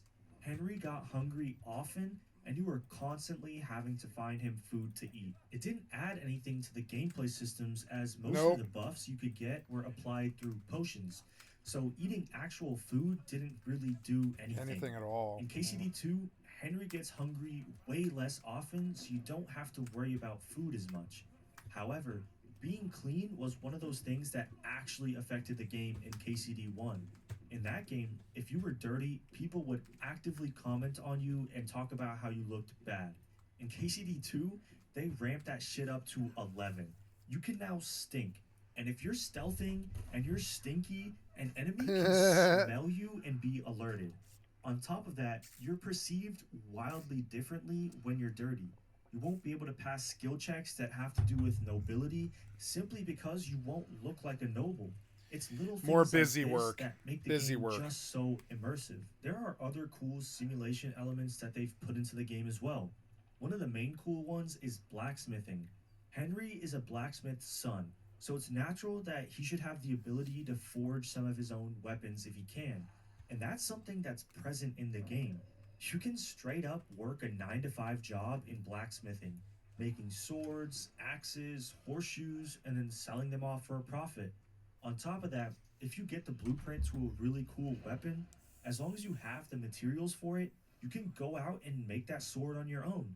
This allows players to work for their own armor and weapons without needing a lot of money to spend. Let me tell you, if I didn't have to get through this game to make this video in a timely manner, I would absolutely spend days just working as a blacksmith, immersed in the world and just living and working a normal 9 to 5 as Henry in 15th century Bohemia.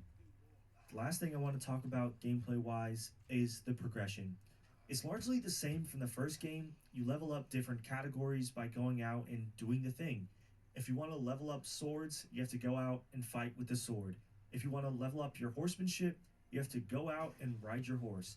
It was a really cool progression system in 2018, and it still is a really cool progression system now. The two complaints I had for KCD1 were that there were a lot of perks you could unlock within each category that had a weird caveat with them that made the perk kinda useless. For example, in the charisma category, there was a perk that would increase my charisma with men, but would lower it with women. Luckily, Warhorse eliminated those weird caveats. Now, when it's time for you to unlock a perk in a certain category, there isn't a weird debuff holding you back. You can just go out and pick the perk that most suits how you want to play, which is an extremely, extremely welcome change. The other thing I had an issue with was the speed at which you get good. Like the first game, your Henry starts out pretty bad at everything.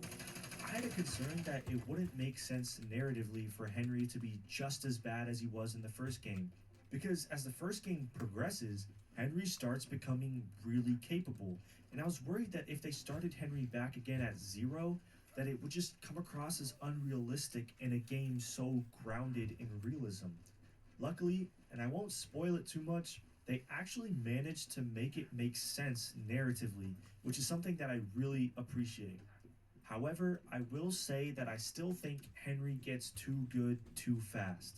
If you go out and start doing side quests immediately after the game opens up, after the beginning, like first hour or so of the game, your Henry can go out and get really good. To the point where the previous game, I felt like things started getting better around the 15-hour mark. In KCD2, things start getting easier in the 5 to 10 hour mark, depending on how fast you're running through the side quests.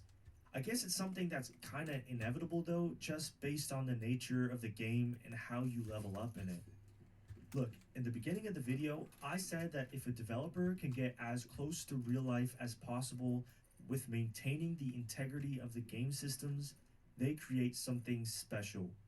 I think KCD2 in this regard is something special.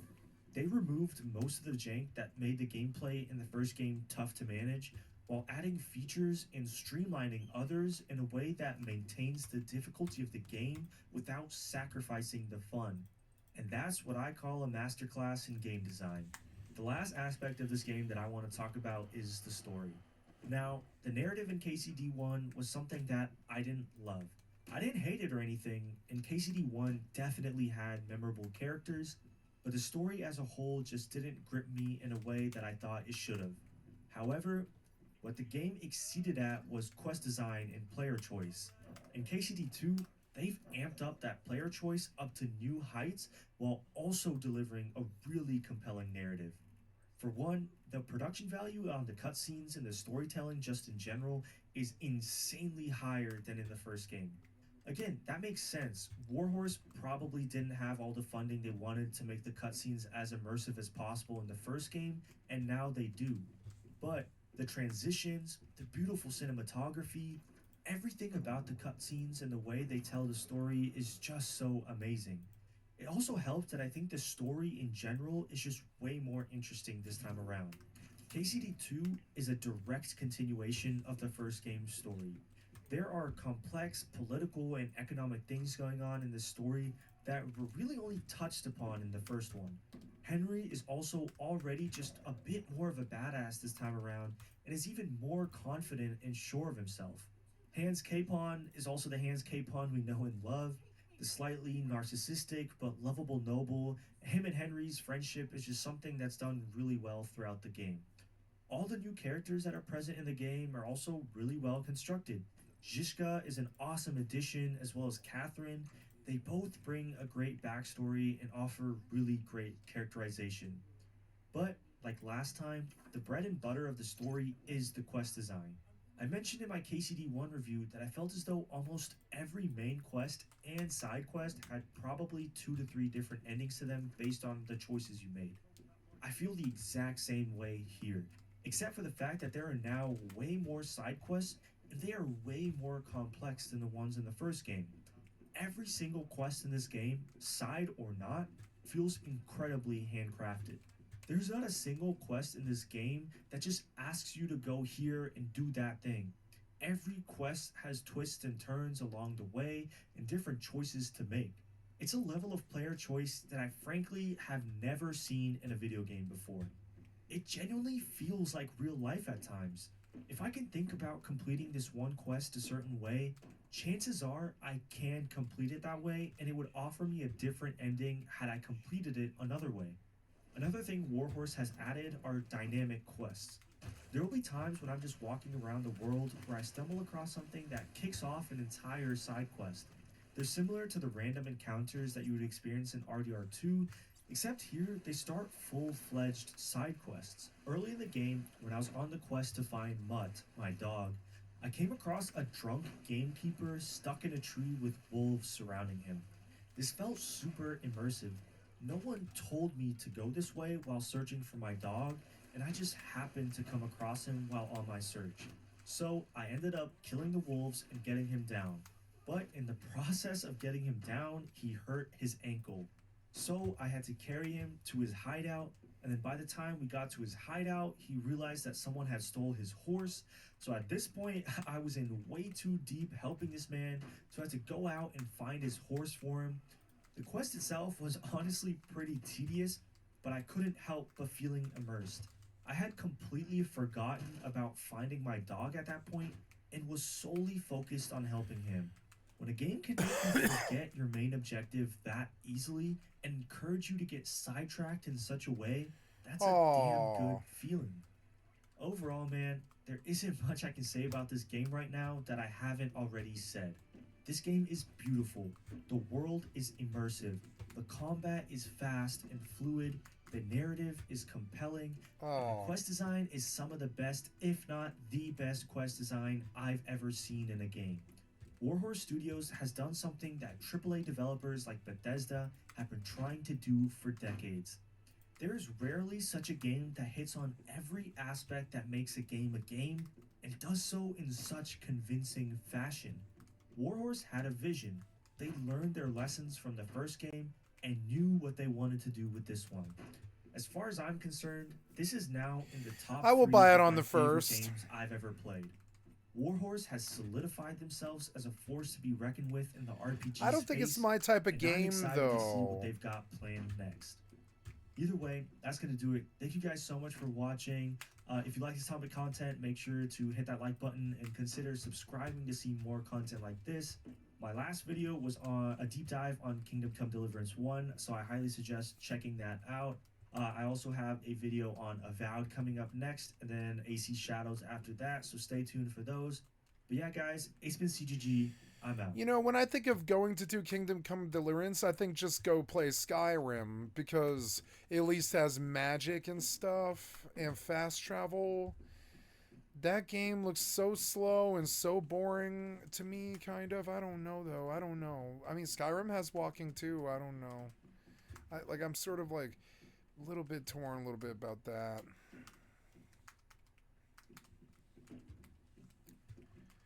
So I guess here we do a thingy. Yeah, we do. Huh? Okay, well, that's alright. That's alright.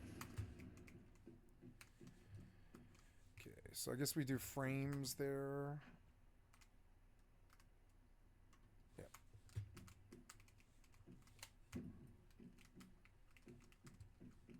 Wait, now how did this work? How did that screw up? So, okay, I screwed that up. God damn it. I mean, does it matter? I don't think it does. It doesn't cost anything. There's no upkeep or anything. So who cares how big you build it?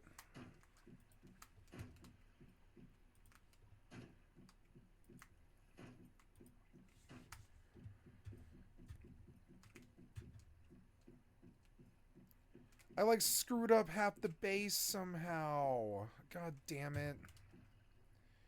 It's alright, I'll fix it. How did I do this?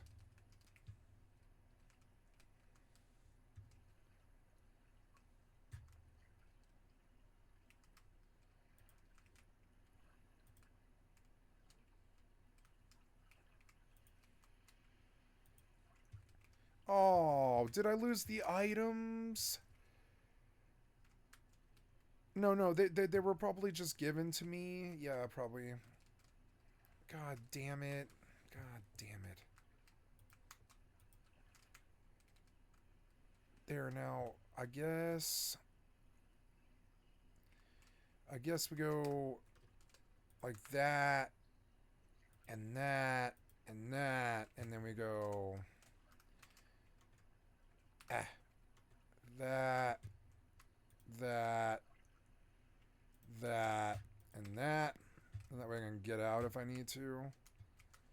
Yep, and now this becomes entirely unnecessary.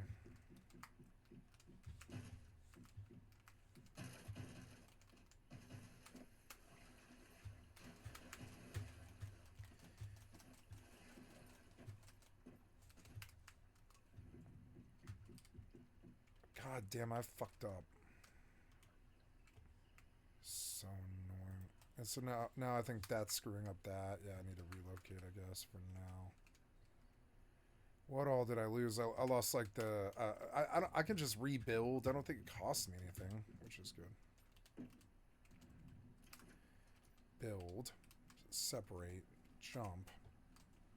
Copy. Place. Place. Place. That's everything, right? Yeah, and then now I can fix it. I wasn't really too far off, but I lost a little bit of my base, yeah.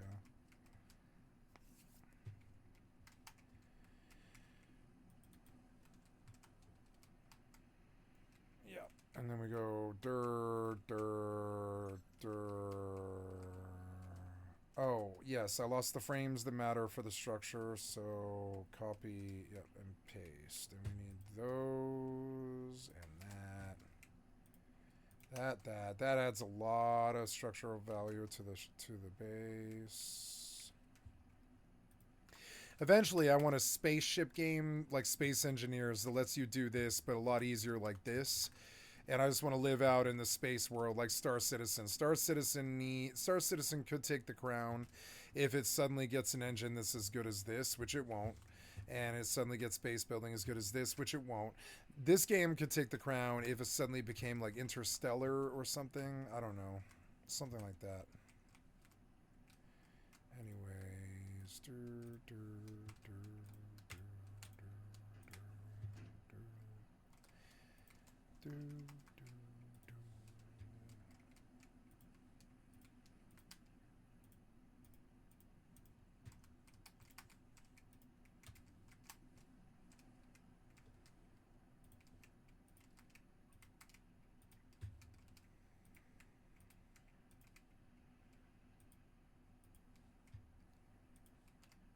Part of this was I was too close to the monument to build before, but it's letting me do that now, which is awesome.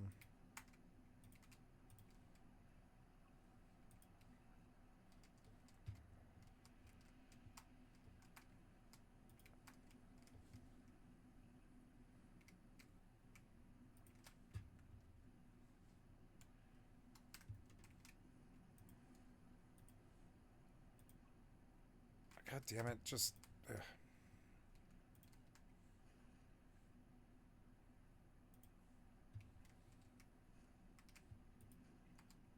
Please? Oh, you're so annoying.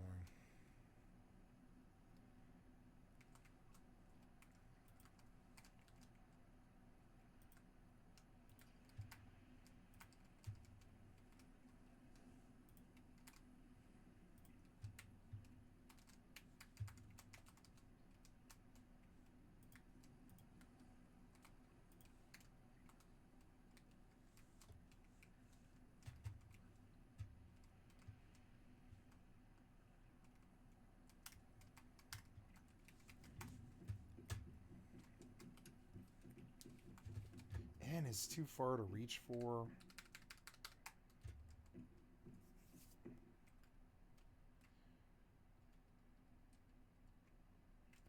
Maybe caps lock would be a good fucking flashlight key.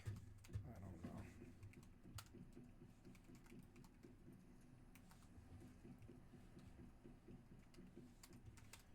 So I don't know what happened to the stuff that was in the crate. It doesn't seem like it's on me. What happened to all of it?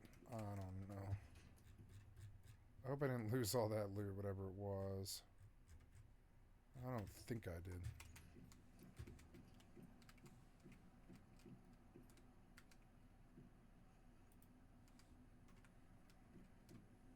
No, I don't think I did. Yeah. They gave it all back to me, which is good. So...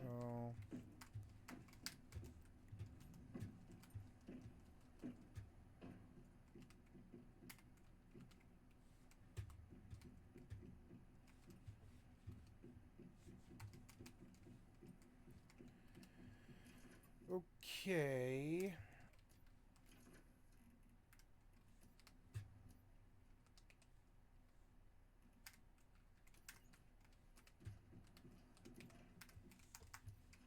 Okay, so now I have all the fire crystals I need and all the copper and the silver I need to keep going.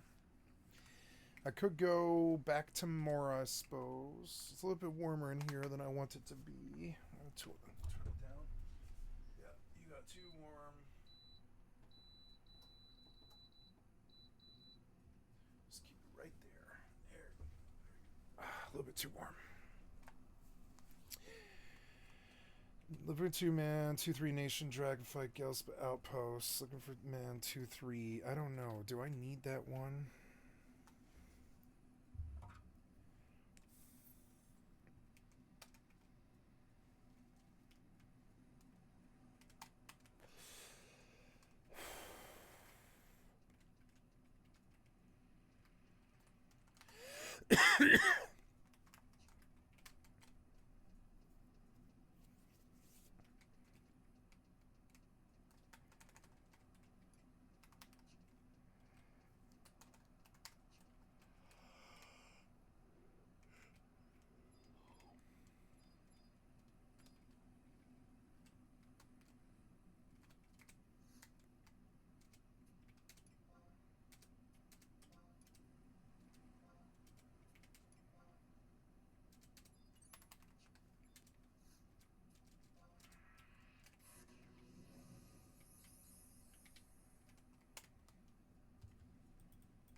Oh, almost bumped my mic.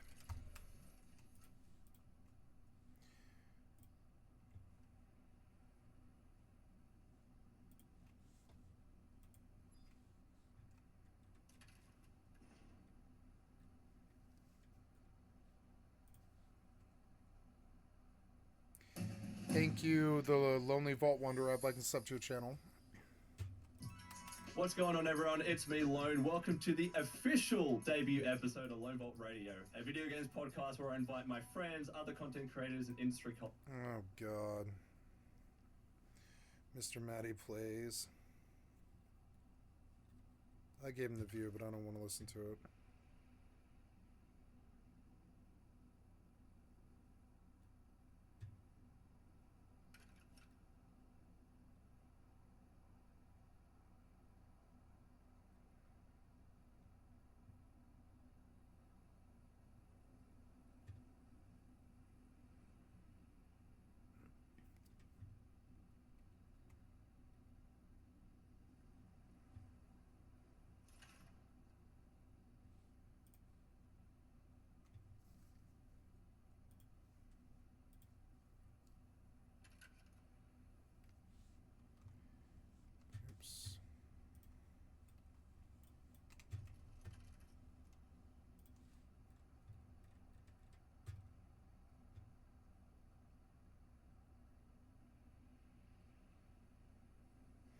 I want to know. I want to know from you guys. Yeah, I don't think I'm going to enjoy Elden Ring, and I don't think I want to. Did you try the Night Rain beta? Beta, because I did. Okay, I played it, and I mean, we'll get the immediate stuff out of the way first, okay? Because I'm gonna put up IGN's gameplay while I'm talking about this because I didn't record any. I didn't know if we could, so I'm just gonna put this in the background. But get the obvious stuff out of the way, okay? It's a network test. The game's not done yet, so and we also only had like 4 playable archetypes, only 1 potential like final boss. So it was a limited playtest, okay? So there's obviously stuff missing and stuff that will change and be updated and fixed and stuff. So I could complain about like the instability of the frame rate, the really bad net code that made it so the game was super laggy and would sometimes disconnect. We can talk about that, but ideally all of that is fixed in the final version, okay? So I don't think it's fair to critique the package because that stuff is potentially fixed, okay? So we're just gonna say that. Having said that, looking at the content and what is actually here and how the game actually works, I am just gonna be real with you on my personal opinion. It was one of the most unfun evenings I've had in a long time. Wow. Really don't like it. I think it's so soulless and corporate. Yeah. It sucks all the fun out of the Elden Ring package for me, and it actually it's you know, there's some live service packages and some games that just make you want to go play something else. Like you play Skull and Bones, and all you want to do is go play Black Flag. This game just made me want to go play Elden Ring, which maybe is the point. They just get you to buy more copies of Elden Ring, but everything I loved about Elden Ring has been stripped from this game. All the bad things about Elden Ring are like doubled down on here, in my opinion. So things like laggy combat on the PC port specifically. I played the beta on PS5 Pro, so I was playing it there. But the network stuff could be refined and everything, so that might not be a problem at launch. But the combat was really sluggish, didn't connect super smoothly. There was a good amount of lag with it. There's some design choices that were made that just seem baffling. There's no in-game voice chat, so you can't coordinate with randoms that you match with. Meaning, like, you join a party, 2 strangers join you if you don't have friends. There's no duo gameplay right now. Maybe after launch they'll add it. They've said they're considering it. But it's either solo or it's with 2 other players for a party of 3. And there's no in-game voice chat, so you can't coordinate with those people. And this is a game that like is built on coordination, and you kind of need that. So it seems like a massive oversight. The no FP flask for the wizard class is insane to me. Yes, you can technically pick up items that recoup FP. There's these little like arc things you can pick up, or there's trees and things you can refill it from. Leveling up, you know, going to a set of grace that can give you more FP. But in the middle of a boss fight, running out of FP is one of the most like ridiculous things I've seen, because you'll be in a boss fight and then you just reach a point where you're like, I can't really help. And it's really stupid if you don't have or you used all the items you had picked up to recoup that. The boss fights have been cut down and streamlined so that you're able to get through 2 or 3 within a 15-minute period during the day-night cycle thing that they have set up for the day 1. And it sucks all the joy out of the struggling to defeat a difficult challenge and overcome a difficult challenge that I loved about Elden Ring, and instead it's been simplified to the point where you're basically grinding out these little grunts to get enough runes to go and level up. And by that point, once you've leveled up to a certain level, the boss fights are trivial. And if you don't happen to get enough runes to level up and to get like better equipment and stuff, you will just get curb stomped by the boss. And so that doesn't feel like a fair challenge because you just didn't have enough of that. There's just so many choices in here that don't really make much sense. There's certain classes that work really well. The Duchess, I think everybody agrees, is probably the best one. And then there's some other classes that just don't really feel that good. But across the board, like everything I loved about Elden Ring, the exploration, the very difficult bosses, the building of your character to overcome that challenge, all of those things that made Elden Ring a masterpiece are just gone here. And instead what you have is a game that's been built to go very, very quick and fast-paced. That's how I felt Elden Ring was. Through areas quickly to pivot into new ones to get more loot and to collect more runes. And that already feels antithetical to the Elden Ring design philosophy. And even something as simple as coordinating with your team is next to impossible because the in-game chat is missing. And What? Why would you bother? Why would you bother without in-game chat? Why? It's a multiplayer game. You're stupid. You're stupid. It just seems You are not the From Software that you used to be. Community mod made by 5 people over the span of 6 months. It would make sense, I'd be like, yeah. Yeah, I believe it. I believe it. But to think that this is a $40 full release is hilarious to me. It could be, by the time we get the final version, that some stuff is added that significantly improves the experience. For example, there's going to be more archetypes for you to use as your character. And as a result, that could introduce maybe more fun gameplay styles that I connect with more. That's very, very possible. The netcode could be totally, improved to the point where it's super tight, super responsive, and it just feels really, really good to play. And there's no frame drops, of which there were many in the playtest. So that's ideal. Maybe the environments are way more varied in the final version because what we saw, I'm looking at this playtest and I saw every area that you're seeing here. So it's obviously not that varied in the playtest, but maybe in the final version it's way more varied and the environments shake it up a lot more. That could be cool and that could improve the experience. So I don't want to dismiss it whole cloth because I didn't like what I saw in the playtest. But there's a lot of games I've played playtests of, and in the playtest I love it, and I can't get enough of it, and all I want to do is play more. With Night Rain, I could not wait to put the controller down and go play something else that was more fun. And I know some people have loved it, some people ate it up and really enjoyed the beta. That's great. This is a game for you then. But for me, my sneaking suspicion was that this was a game that was going to be fun for a weekend. I personally did not expect to just totally burn out within the first hour and a half, but that's kind of where I was. It's just not for me, and I think some of the choices are directly antithetical to what made Elden Ring so good, and that's what makes it all the more baffling to me, seeing that this is coming from FromSoft. And then there's other things that we've seen. For example, if you look on the Steam page, we scroll down, they have some things in here. So you can see here, they're saying that they're going to be selling additional playable characters and bosses. That to me feels really, really bad.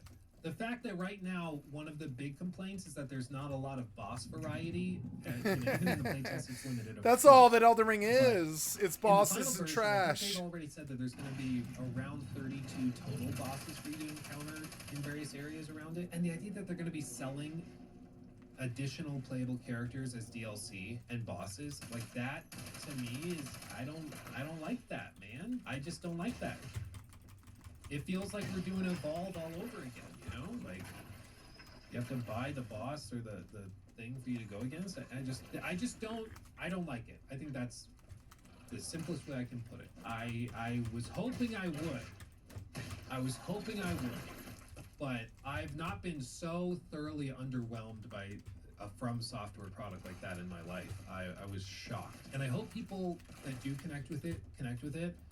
But like there was a point where I was going to play with some of my college buddies who also got access to the beta, and we played through Elden Ring in co-op together. I mean, we did big boss fights together, and we worked on builds together. We had a lot of fun with Elden Ring together. And not only was it like pulling teeth to get them to connect and play because they just were so not interested, but by the time I had played this for one evening, before I even got to the second evening of trying it, I was like, you know what? Yeah, let's just play Marvel Rivals. I was just like, I'm good, man. I'm good. So, I think it's pretty clear that this is an attempt to monetize the Elden Ring IP. I think it happens, unfortunately, to be a really lazy and half-assed attempt at it. What did I do? I was hoping it would be a fun little thing, but honestly, after trying it, I don't think I would even. And I'm a YouTuber. I love spending money frivolously. It's basically a passion of mine. It's one of my love languages. And yet, even I am like $40. I don't think I could do that, man. I don't know, man. Yeah, lazy for sure is for yeah. All of this, Carlos, is me explaining my opinion. That's why I've said this is my opinion like 15 times. Like, yeah, I think what I said exactly was, it seems to me like a lazy attempt. That's my opinion. Good, we got there. So I could tell I'm sure that some just by people are gonna looking connect with at it it. and love it. I hope they have a lot of fun, and I hope they add later things like in-game voice chat. I think that could help a lot, frankly, because I have heard some people say that when they played with their friends directly, they had a much better time than playing with randos. I hope that is something they can add. It's in-game voice chat to help you coordinate with strangers if your friends aren't on during that time. But I just think it's, based on what I played, this version of the game is not for me, and I just don't like it. I just don't like it. So other people will like it, and that's great. But I'm really interested to see how it comes together in the final version. But all it made me want to do was play Elden Ring, which, I think is a testament to how good Elden Ring is. But I think it also shows why this game is just not Elden Ring. It has an Elden Ring coat of paint, but it's something different. And you might love that thing that's different, but if you loved Elden Ring for the exploration, for the difficult and like really, really skill-based boss fights, for the character builds and the ARPG elements and things, if you loved Elden Ring for those reasons, this is just not that game, and it's nothing like that. And it's by design that it's not like that. Was this made by FromSoft only or another studio? It's a FromSoft game. Yeah, no, it's FromSoft. My sneaking suspicion is, frankly, like, you remember that story from months ago? FromSoft buys rights to Elden Ring. From Software has acquired the Elden Ring trademark from Bandai Namco. I'm wondering, this was announced in February of last year. I'm wondering if part of the deal was like, okay, we'll put this out. We'll put out a live service like Elden Ring spin-off game, and we'll let Bandai Namco publish it so they can get money. They'll get that cash. But in return, we get whatever our percentage is, and we get the trademark and the rights for it. I'm starting to wonder if they did some sort of like little quid pro quo, which wouldn't be a bad idea. I think that to a certain extent, that's what Todd Howard did. Praise be. I think my sneaking suspicion for years has been that Todd agreed to do Fallout 76 in return for increased budgets for Starfield and Elder Scrolls 6. I think that's, and I'm sure he got a big payday too, but I think that might have been part of it. And I wonder if that's part of the deal they made with Bandai Namco to do this, because this feels much more like a Bandai Namco project than a From Software project, just frankly. That's my opinion, but that's kind of what I sort of suspect, because this does not feel like a typical Hidetaka Miyazaki, like super artistically focused on focused on doing something crazy different. Like, it's a bunch of copy and pasted bosses from different Souls games and Elden Ring with some kind of thrown together net code that doesn't work that great yet. Yeah, Miyazaki's not directing it. Yeah, but he runs the studio. That's what I mean. And I think the fact that he's not working on it, I think, is proof positive that it's not a typical Miyazaki thing. The age-old thing for FromSoft has been the projects that Miyazaki works on tend to be phenomenal. The projects that he doesn't work on that are from FromSoft tend to be like Bs, C+, Bs, something like that, depending on who you are. And I think that this is probably one of those where if it connects with you, you're going to love it. You're going to become addicted to it, and it's all you can play, and it's all you can think about. Because the roguelike stuff tends to appeal to certain people in that sort of addictive way. But if it doesn't click with you, like it didn't click with me, it's just going to be an immediate bounce off. Just like, no, I'm good. And that's it. Encounter, thank you for the 5. If anyone here is opposed to lazy live service games, then they should be similarly opposed to Night Rain. I think a lot of it is a lot of people haven't tried it yet because the betas were very selective. I think the best thing they could do is do it like an open beta.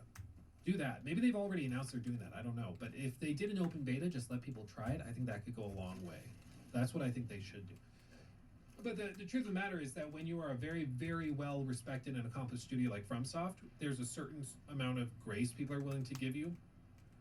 And sort of out of respect for what you've done previously, people are willing to give you the benefit of the doubt when You might not give that benefit of the doubt to another like typical live service company, or Sony, for example, doesn't have the best track record with live service games. So you hear another live service game and you're like, here we go again. Whereas FromSoft, you're like, oh, maybe this could be good. And some people are going to like it. But Take a seat and make yourself comfortable. Hot dog is on his way down. He was keeping watch for vultures. He took my thing. Red flag, red flag. 16 times the detail.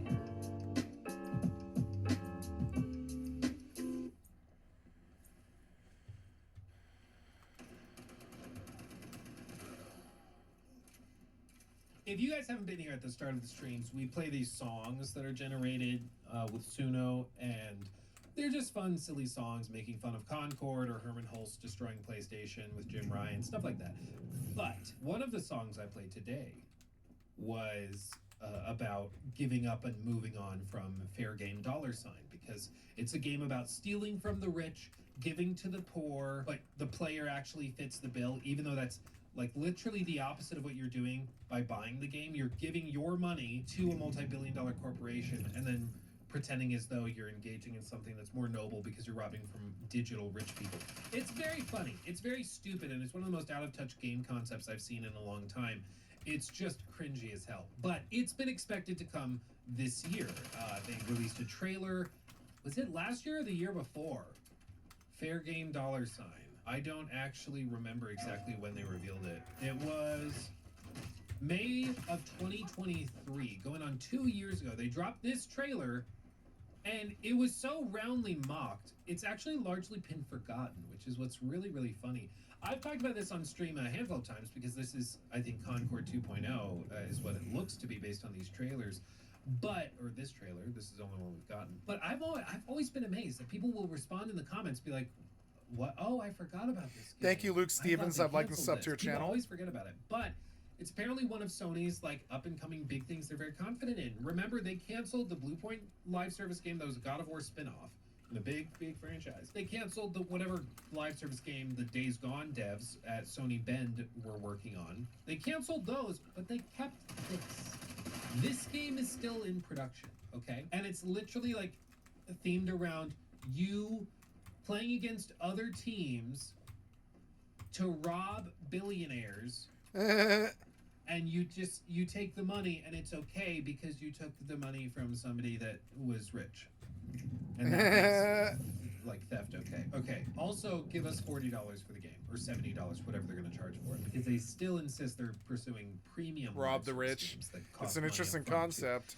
It's just cringe. Like, it's just really cringe. And maybe the gameplay is really fun, but all we can go on is what we've seen so far, which is a really cringy trailer. In fact, there's a QR code at the end of it. If you are brave, you can scan this QR code yourself right now on screen. When you do, it's going to take you to a website, and I just want you to look at the address of the website, because if I recall, it is taketheir.money. I just double checked. Yeah, taketheir.money is the web address. I'm kind of saying the quiet part out loud. They're like, oh no, you copied the headline of the email from the executive that greenlit this project. Take their money. It's really, really bizarrely out of touch. Now, the thing to understand about this, the reason it seems like they've been so interested in this project is because it's from a company called Haven. And Haven is actually a brand new studio. I don't think they've ever released anything before, but it's from a group of devs from, this is going to shock you, especially when you look at this. It's a group of former Ubisoft developers, I believe in Montreal, and also a lot of former Google engineers, which is interesting. And apparently, when you go to their website, the website for Haven as a studio, it's interesting because they, loading, their website hasn't really been updated in a long time. They've gone kind of silent since that trailer was received very poorly. But you see, they're still hiring a lot of people. Okay, technical producers, AI programmers, senior gameplay programmers, user experience researcher, gameplay network programmer. They're hiring people. They're still working on something. But you see their last like big post, March 27th of 2024, women at Haven, back in March, almost a year ago was their last like community post, and their website is formatted like ass. What is this? Jesus, this is like Wix.com on steroids. But beyond that, you see they've got the official launch event, October of 2022. And in this, they talk a ton about cloud computing and cloud stuff. Axios, you see new PlayStation studios trying to reinvent game development. What they say specifically, they're trying to craft a better way to make games by moving development into the cloud. What? Haven's vision, he explained, would replace the status quo of developers needing to huddle around a monitor to compare notes or check their progress. Instead, games would be built on cloud servers with changes visible to all collaborators in real time. The level designer is modifying it at her computer, and everybody who's playtesting it is seeing those changes, says Cerny. So their whole goal, they even say right here, more than 30% of Haven's 115 or so developers are now working on cloud-based development tools, artificial intelligence, and machine learning with an eye towards streamlining development. This was back in October of 2022, well before like the huge crazy push into AI that we've seen in the last like year and a half. So before that. So Sony bought them, it seems, because they were interested in the tools they were building, not necessarily the video game, okay? Because all of the headlines, all of the discussion about this, they're like, yeah, we're also making a game. But we're interested in the process, in overhauling the tools and stuff. So it seems as though they didn't want to lay off people at Haven because they think the tools they're building are what's really, really useful and what could actually come back to help them. But ultimately, they are not a like an engineering company. They are a development studio. They have a lot of game developers working there. And the whole goal, it seems, has been that Fair Game $sign was going to bankroll their development of these tools, and they would use the money from Fair Game $sign to build out these tools that could then be shared across PlayStation's portfolio of studios. Which, again, is a fine idea. And that's sort of what happened if you think of, like, Fortnite, where Epic Games built Fortnite, and then that is using the Unreal Engine, and that funds the development of Unreal Engine to the point where now tons of companies use it. And I think that's what they were trying to do. Problem is, Fair Game $sign looks like hot donkey ass, at least based on the one trailer we've seen, which is not a great way to start your pursuit of a massive like overhaul of the games industry. It's just not where you want to be. You don't want people to see your trailer and immediately start cringing. You want them to go, oh, that looks cool. That looks cool. Like later we're going to look at Tides of Annihilation, that game that looked too good to be true. The graphically insane one. We're going to look at this, but that was based off of one trailer. We saw one trailer and we thought that looks badass. That's what you should hope to see from a trailer, right? Not this. And I mean, now you can see even in the comment section, this should tell you everything you need to know about the current viewpoint towards the game. Eat the rich, said the giant corporation. Also, please buy our overpriced battle pass and microtransactions. Guys, we're going on a heist. Prepare yourselves. All right, let me just put my giant hoop earrings in. You want to know about us? No. Want to see me lose $400 million? Want to see me do it again? You can actually feel Sony sweating nervously through the screen. Sony's not looking for a Game of the Year. Sony's looking to break the 12-day record, Concord. A lot of people think this is just going to be Concord 2.0, and I think Sony is worried about that too, which is why all of this builds up to what could have been. This is why it's always so funny. People are like, Luke, this whole clip could have been 30 seconds long where you just read the title of the article. Yeah, but context, my friend, and watch time, man, that's part of it. This leads me to the point of this video, of this whole segment. Sony's PS5 live service title, Fair Game $sign, has reportedly slipped. It's now, reportedly, looking to release next year.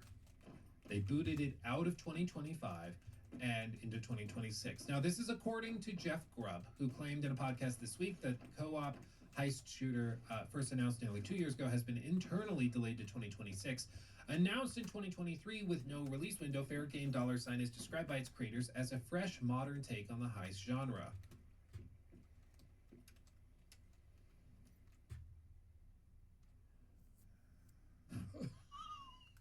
I always get nervous when I hear fresh, modern take. I'm like, oh god, here we go. The PS5 and PC game is the debut title from Haven, blah blah blah. Creative director Mathieu Ledoux said on the game, in a nutshell, this is a thrilling competitive heist game where you join an underground movement to rob the ultra rich, and rebalance the scales.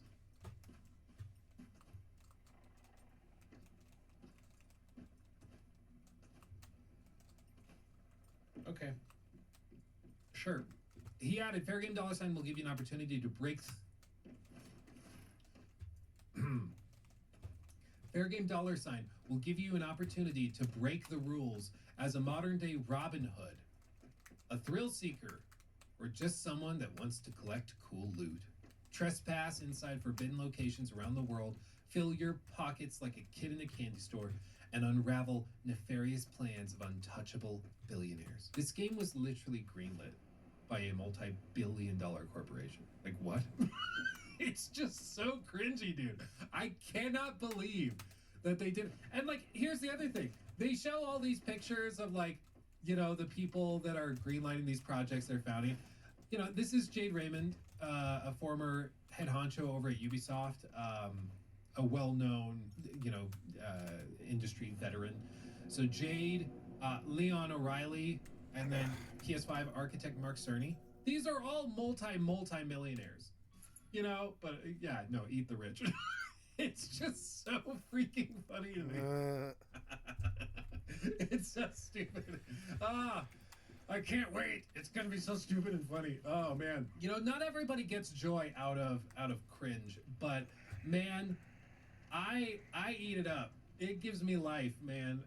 I just thoroughly enjoy some Schadenfreude. And you know, Suicide, we were eating good last year. Suicide Squad killed the Justice League.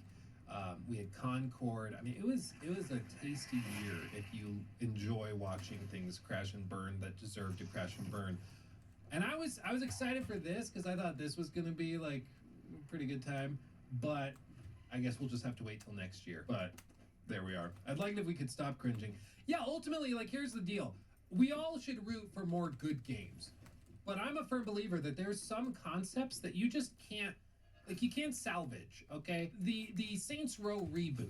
Let me have it. Way to take that idea and make that work. I don't think you could take an idea of insufferable, like, 20-somethings who nonstop rant about, like, eating the rich and also down with the patriarchy and also complaining about student loans constantly.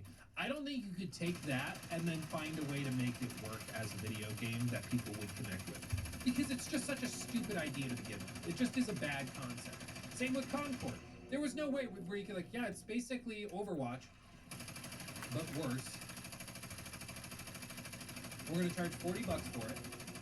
And there's, like, no real game modes, and all the character designs are so distractingly bad that is all anybody's talking about.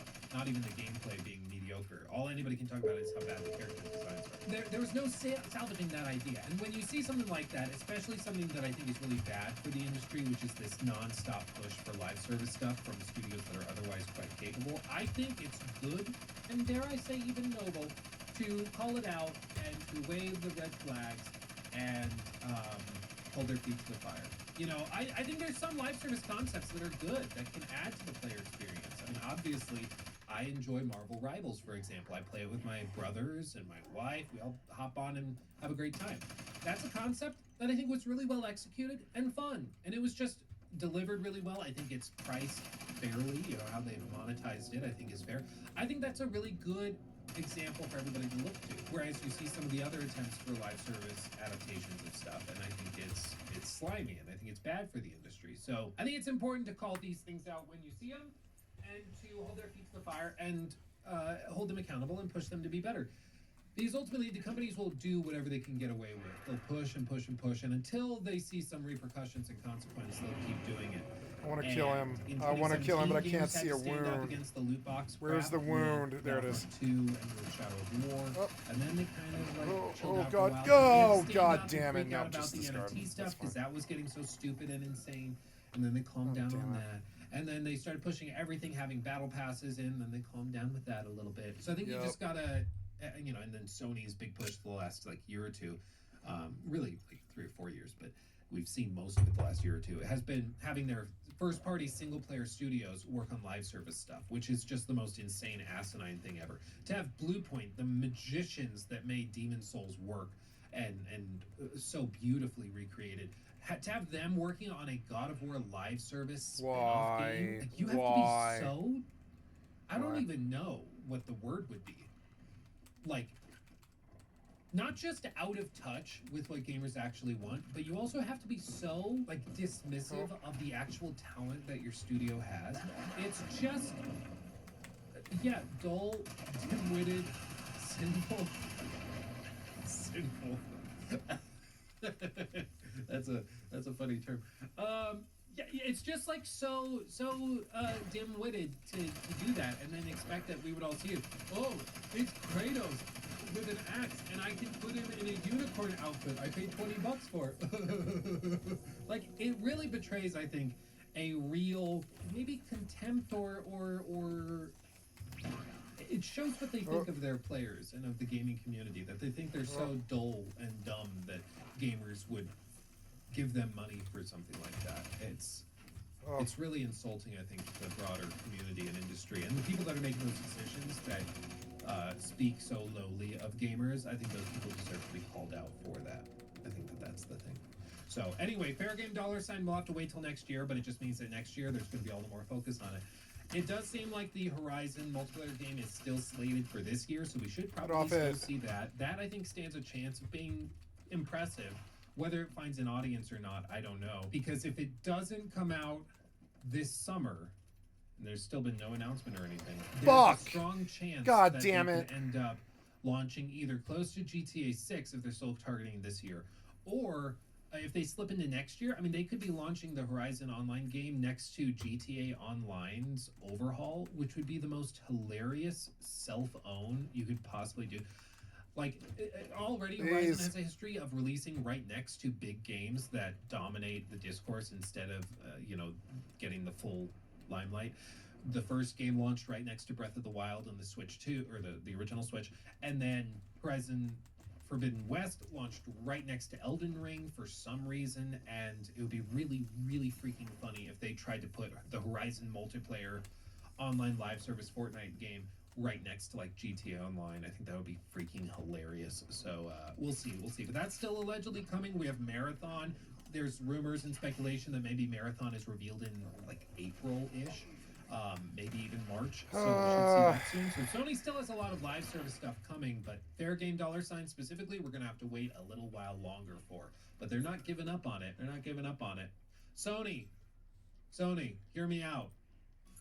Fly me to Montreal. Let me see Fair Game $.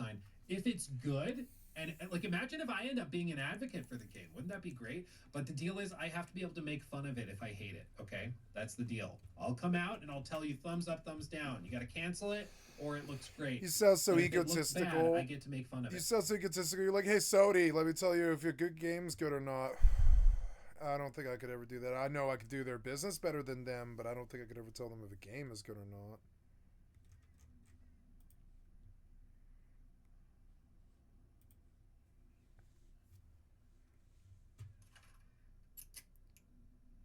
$3.6. I just gambled 200 million. I'm up. Look, hey, it's an Aura Green crate. Come on, win. Oh, cluster shut down just right then. That's funny. When RPGs dare to be different from 10 days ago. If you look at the recent history of role-playing games, there's a common trend. Andrew Chambers, I've like this up to your channel. The same formula. Somewhere along the way, we as gamers and game developers developed a common understanding of what makes up the key ingredients of a traditional RPG. Familiar character classes like wizards, paladins, and barbarians, each with skills that follow the same theme. A character sheet and equipment to slot it into that gets progressively better as you level up. Speaking of leveling up, a leveling system where you earn experience from combat combined with stats that represent your character's prowess and combat, which has abilities that feed off of those stats. And don't forget a narrative, epic quest where you start from a lowly serf or criminal, only to be elevated to Neo-level greatness and slay the dragon / wizard / corrupt king and save the world. These all tend to make up the recipe. The Holy Grail that is Dungeons and Dragons exemplifies this recipe, and modern RPGs have gotten really good at replicating that formula. Just like eating your favorite food every day though, playing the same role-playing game again and again risks getting, well, stale, which is the fundamental problem at hand. RPG games, if they only follow the same formula, are at risk of stagnating, which is how genres die. Now, don't get me wrong, Baldur's Gate 3 is amazing. That's not my point. My point is that if every RPG that comes out plays like Baldur's Gate 3, even if it was equally as excellent as that game is, it would get boring. Take Dragon's Age Veilguard. It's an RPG which ticks all the boxes, but it does nothing that makes it stand out from the rest. In fact, it feels like they tried so hard to be a good RPG that they neutered themselves in the process. So today, I want to take a moment to celebrate some of the modern RPGs that eschew the formula, that still feel uncannily like role-playing games that we, as gamers, have come to be so deeply fond of. I want to celebrate the games that are pushing the genre forward, the out-of-the-box games which can still walk that line, giving us a taste of what's coming and of where we're going, without abandoning everything that's come before. These games are making attempts at solving the problem of formulaic RPGs. I want to talk about the modern versions of Planescape Torment, Earthbound, and Daggerfall, the games that are breaking the mold. If you were to list out the features of Disco Elysium on paper, they would look like every other RPG release. Class choice at start, skill tree, character inventory, stat system, branching dialogue. That list, it checks all the boxes. Yet everything about this dark dive into the broken psyche of a drug-addled detective eschews the norms of the genre, while at once embracing its structure. It does this by holistically embracing its theme for every system. The skill tree on its surface appears relatable to what we are comfortable with, core stats with a number of sub-specialization. Once past this veneer though, as you're asked to make a choice, you quickly begin to realize how foreign everything is, with options like Inland Empire and Shivers presented next to the more relatable Endurance and Perception. You're kept in a state of hesitancy and confusion, a place where you feel like you understand, but you really don't. Almost a state of mild anxiety and disorientation, just like the main character. The lack of detail in the skills is a part of what makes this work. Without a clear memory or perfect information, you and the character must make decisions that impact who you are and what you do, both in the narrative tree and your skills. Though this design choice of intentional ambiguity leads some players to frustration, it's also a choice which adds more to the system overall for those willing to embrace that discomfort. It leans on your interpretation of the skill, hoping for you to create a character that you understand based on inference and therefore relate to or possibly aspire to. There's an instinct you must use when making your choice. And as you play the game, those choices are reinforced as your skill checks play out. With its lack of notable combat systems, the inclusion of physical skills may seem out of place, until you consider how most tie to a psychological element.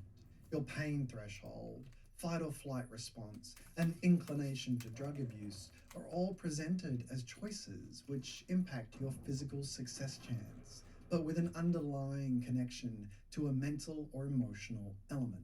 And though on occasion these skills do directly relate to obstacles in the game, for the most part, the way these skills benefit you or your choices have a layer of obfuscation to them.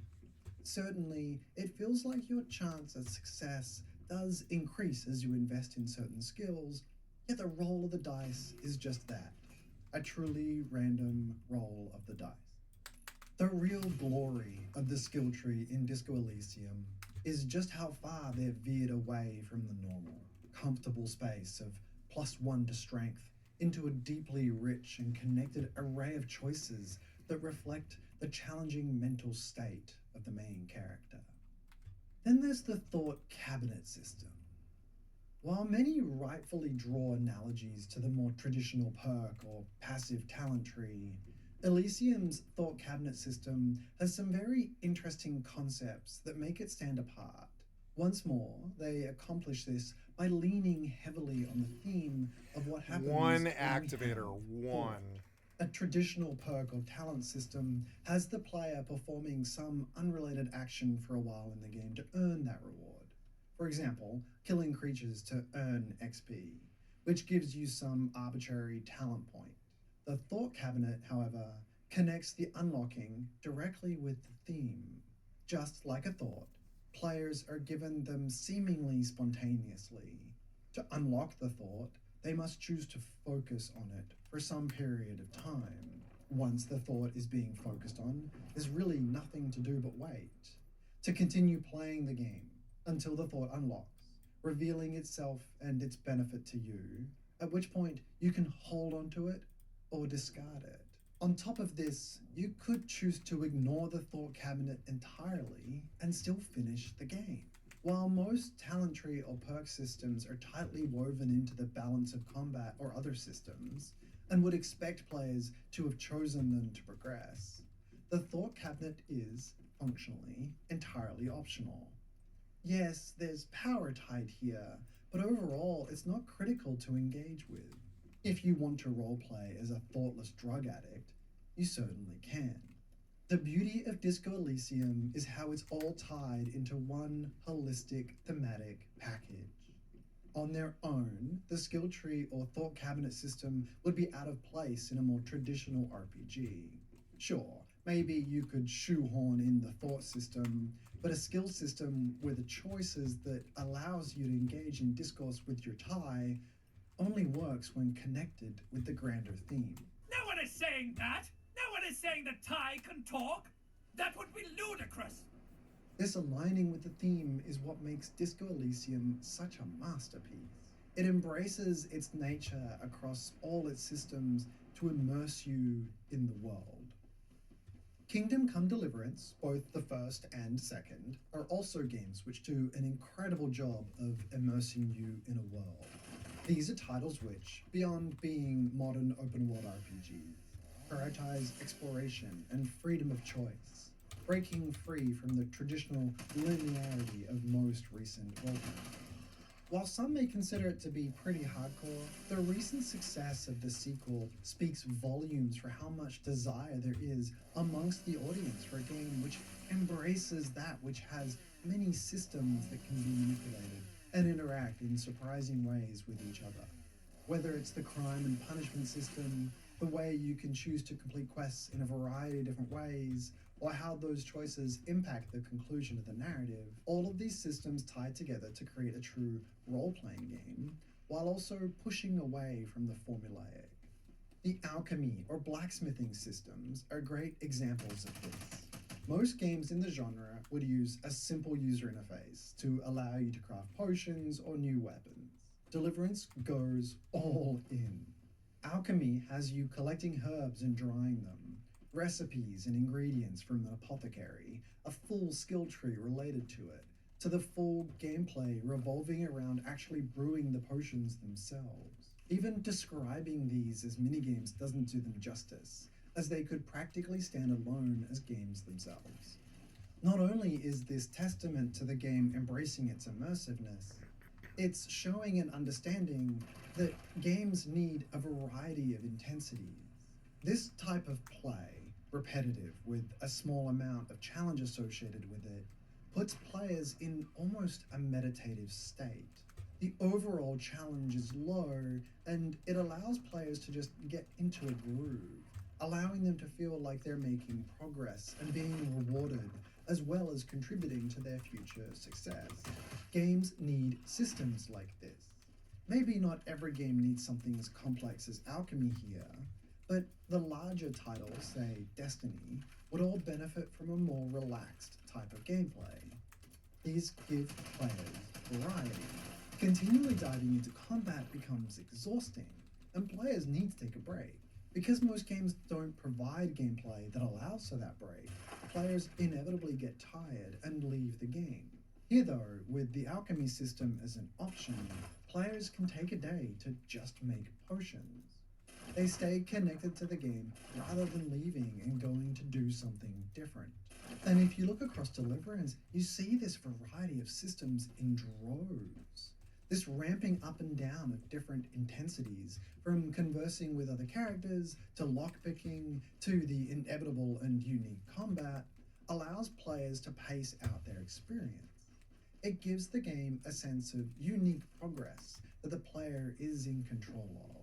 Games like this, sure, they have many of the traditional RPG systems, but each of those systems allows the player to engage in it in different ways.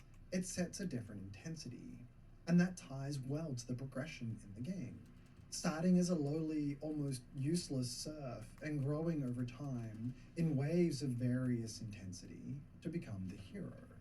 Kenshi, I love this game. It has no interest in wasting your time. Not a, I mean, Now, if Kenshi it probably aggroes deserves you its too own much, video. yeah.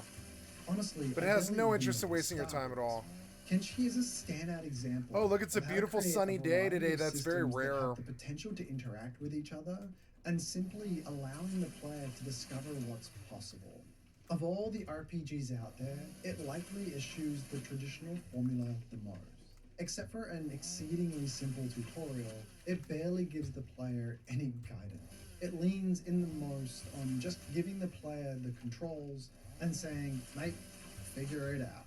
In a world of over-polished, over-smoothed out games, Kenshi stands apart and shows us that players are willing and more than able to deal with bad graphics in the name of great gameplay. Where most games are entirely on rails, or even supposedly open world games are simply map indicators telling you what point of interest to travel to next to repeat the same formulaic encounter, Kenshi is something which creates a simulation of all these intertwined crazy systems and shoves the player into it, Sparta style. It's honestly hard to hone in on just one system in Kenshi that can act as an example of this. Like I said, Kenshi probably deserves its own entire video. If you'd like that, let me know in the comments below. These games and more, like Outward, Sparrow's Dream, Stone Shard, or Drova, all encourage... Wait, go back. If you'd like that, let me know in the comments below. These games and more, like Outward, Sparrow's Dream, Stone Shard, or... Sparrow's Dream? What? Or Drova. These games and more, like Outward, Sparrow's Dream, Stone Shard, or Drova. Or... Stone Shard or Drover. Ah, stop. Sporag's Dream or something? What? Oh, Sprout Street? No, it's not Sprout Street. No. All games and more, like Outward, Sparrow's Dream, Stone... Sparg's Dream, something, Sparg's Dream. Oh, Svarog's Dream. Svarog's Dream, a deep medieval RPG. Death is actually kind of interesting in this title, because I wasn't doing the quest, and now that entire area of the map is absolutely coated in its neck. It easy. Can you tilt the camera though? It's backbite. isometric. It's fucking worthless. Having an extra heal. You can't tilt the camera. Better spend that camera, noob ass developer. Me attack speed. Oh, damn it! I don't care about like I don't know, whatever. All right, so Sparrow's Dream looks good.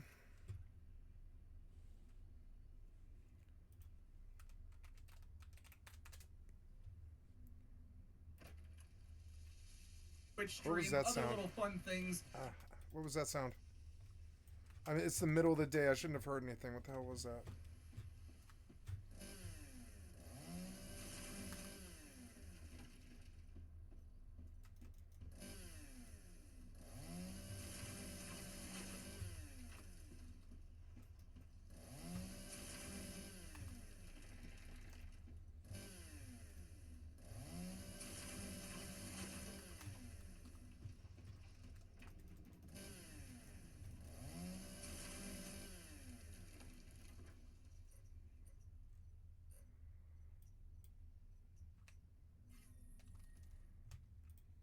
To play around with and get involved with, just in case you wanted to support.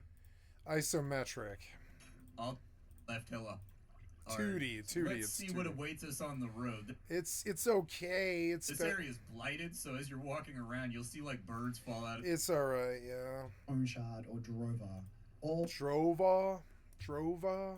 Is that what you said? Drova gameplay? Drova Forsaken Kin.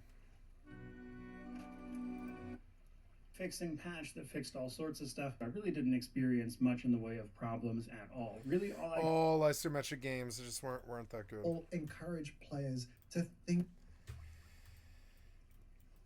I liked Outward, but it doesn't fit me. It's annoying. I'm not sure Kingdom Come does either. I don't think it's good because they're not live service. I don't really see an interest in doing that sort of depth in a world where you're alone. What's the fucking point? Nobody can see nobody can see your work or any of that stuff. Ooh, silver. I didn't know silver spawned there.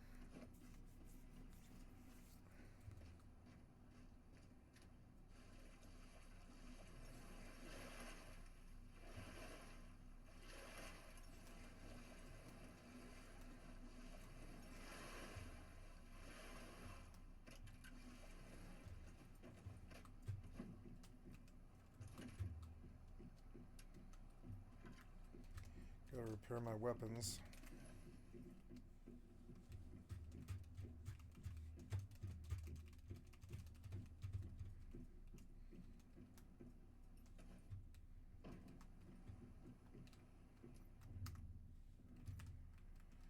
Oh no, this can't be here. It actually should be like way over, like in this corner maybe.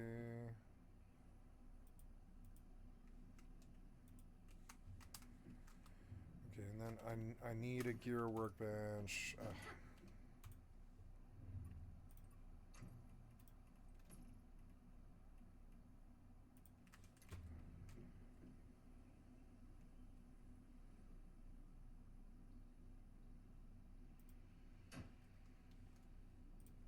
Think outside the box, to think differently, promoting critical thinking and creative problem solving. And that's why we enjoy them. They don't allow us to simply sit back and follow the rails. The developers aren't interested in giving us something that's cookie cutter or traditional.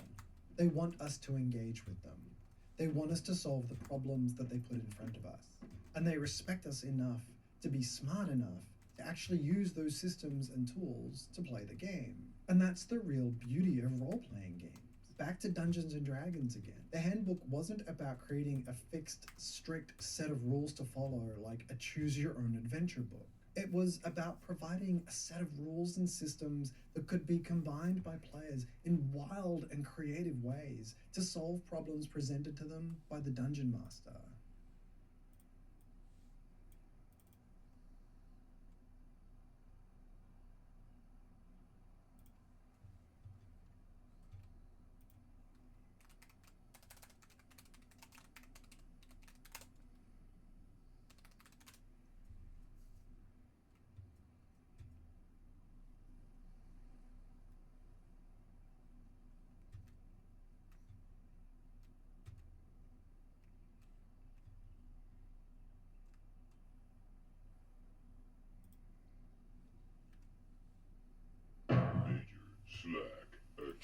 Thank you, Major Slack Attack of Likeness. Well, yeah, welcome back to the Major Slack Attack, your first stop for titillating tactical Tamriel gameplay.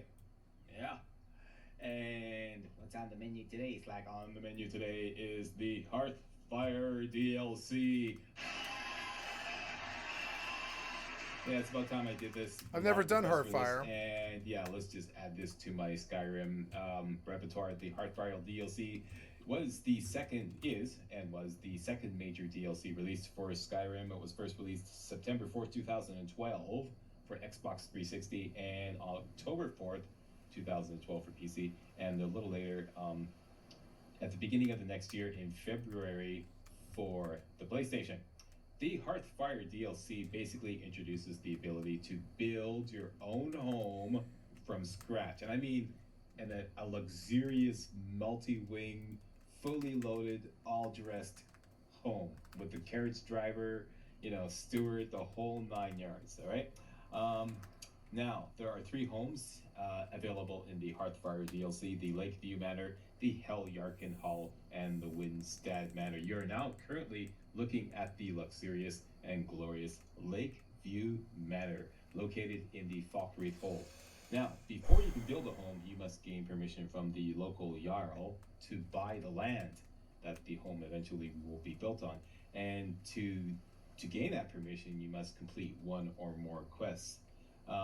For example, for the Lakeview Manor home, which you're currently looking at, located in the Falkreath Hold, which is kind of like the southern hold in Skyrim, you must visit the local Jarl in Falkreath, and first of all things, bring him a bottle of Blackbriar mead.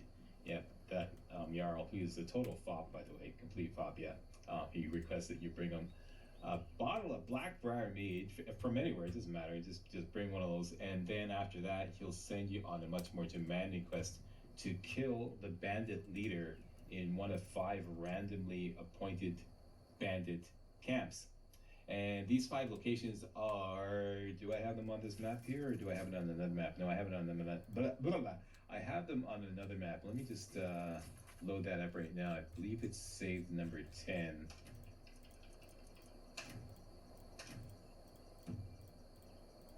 Just ignore that.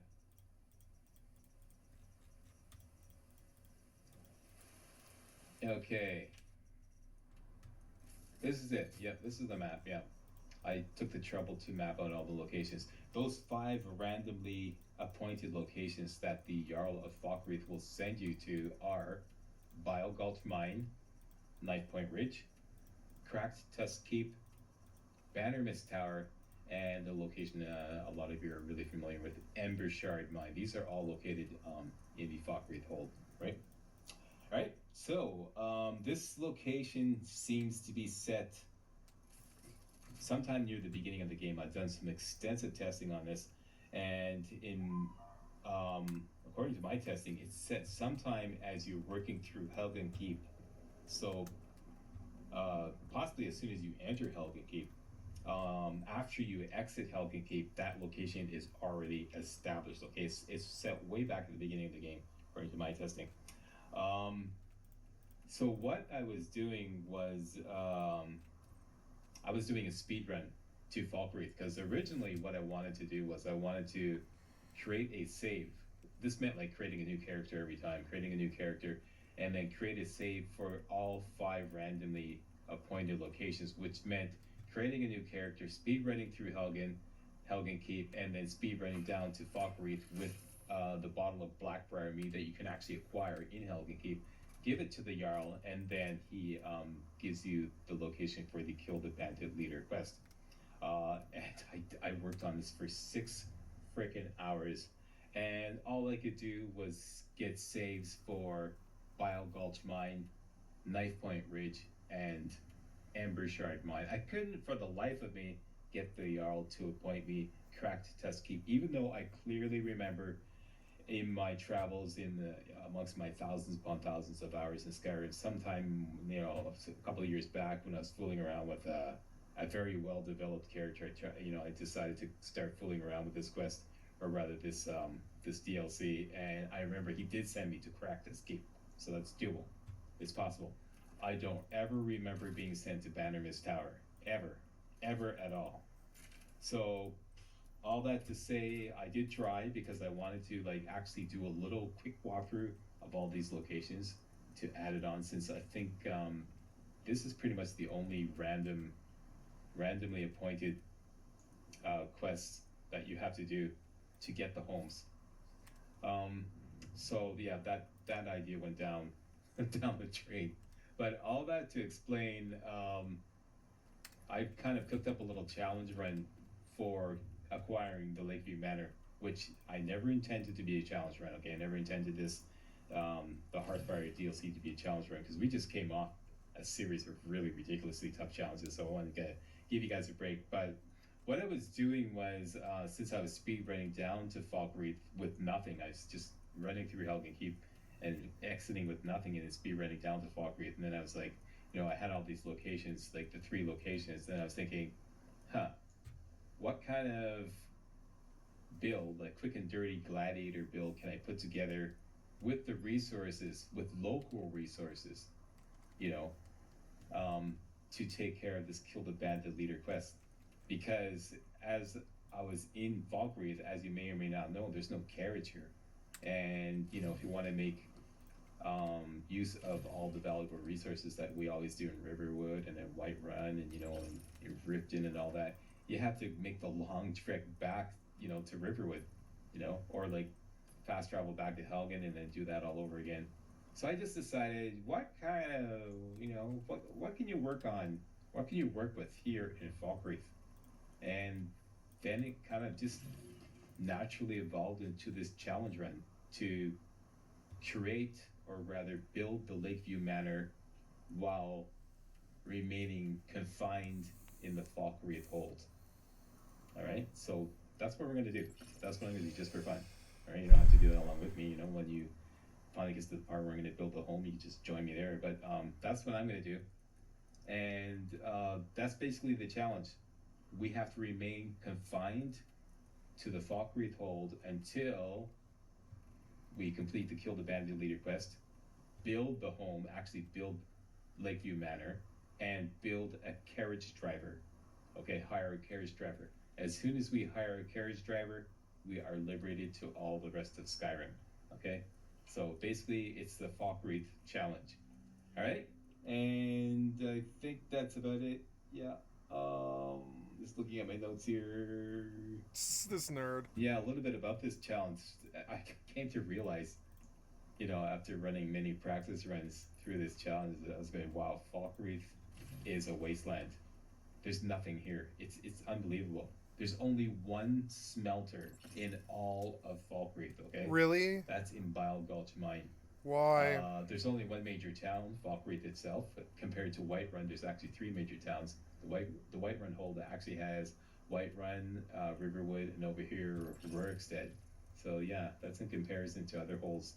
Yeah, there's so many resources in other holds. There's only one follower. You can only get that follower once you become appointed Thane at Falkreath. There's only one trainer, and he's a conjuration skill trainer. This is like, it's pretty barren. But I've got it all figured out. Gonna have a lot of fun doing this. And I think that's about it. Yeah, let's get busy. Ulfric Stormcloak, Jarl of Windhelm. It has been an honor, Jarl Ulfric. Ralof of Riverwood.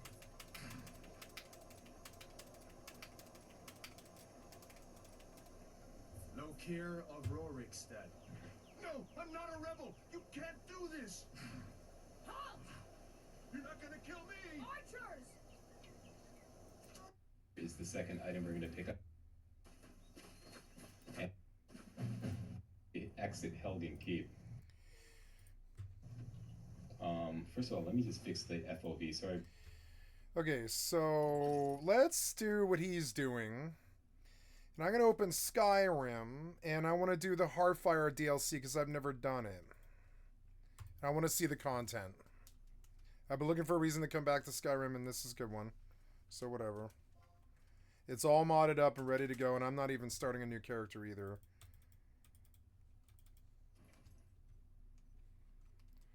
Did you launch? Yeah, I think you are launching.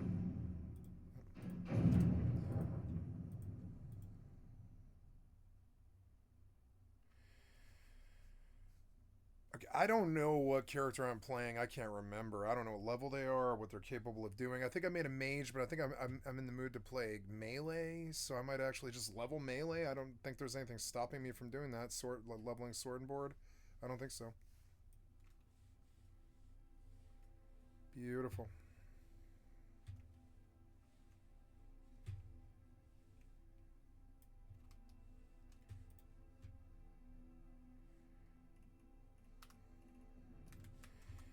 You know, did I break the extra weapons that I have? Yeah, this guy, I don't know. It is good. I shouldn't have made it though. I want the mats back because I can always just make it more. But what I do want to do is make a tier 2 torch. Oh, I don't have the cotton fabric. Damn it. Okay, so it's the exact same thing. So never mind. Calibrate. Well, yeah, I want to make another one. I want to make like 3. Men say they wouldn't mind piercing me with their arrow or stabbing me with a sword and then walk away laughing.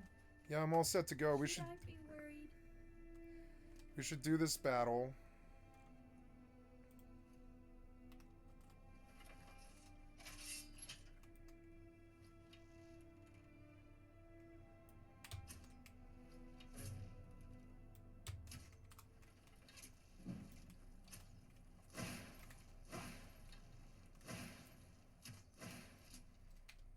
You don't remember? Damn it.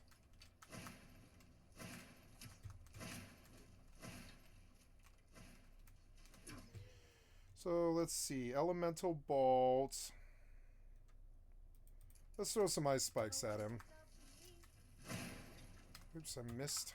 Oh, there was a spider on me? Where? I didn't even hear anything. Come on, man. The fuck was that?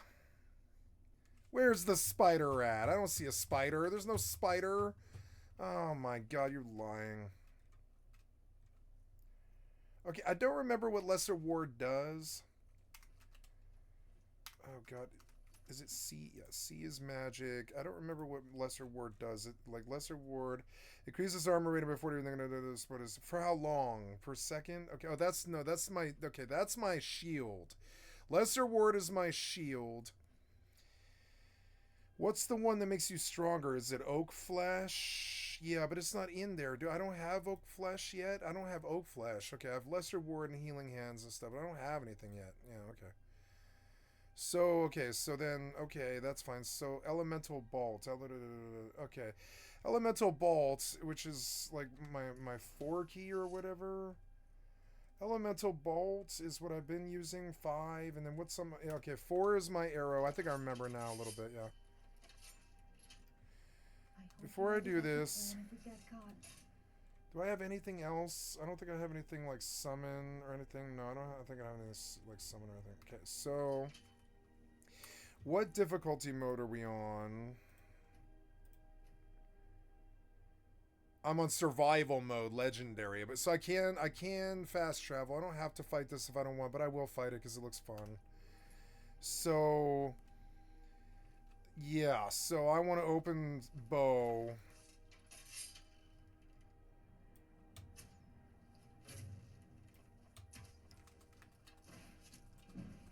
Okay, I have to watch for wherever the spider comes from. Where's the spider at? What is this thing? Oh, yeah. Oh, no, F. I see. Oops. One of the things I need to do is set the controls for activate to be F there. And then I want toggle always run or auto move to be... Oh, yeah, that's fine. Okay. Okay, just keeping an eye for the spider around here somewhere.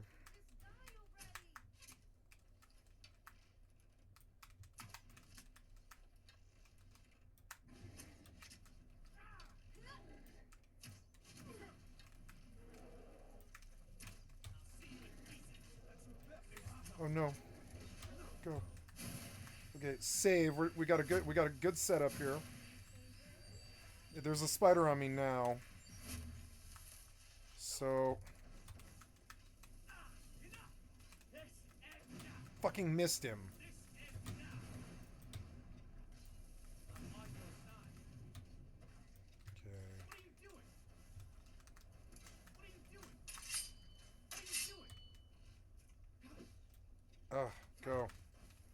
understand what's on my 2 key. Stop, stop. Oh no, I need the wheel, what do I want the wheel to be? Tab is my map. I want the wheel, if F is activated, I want the wheel to be...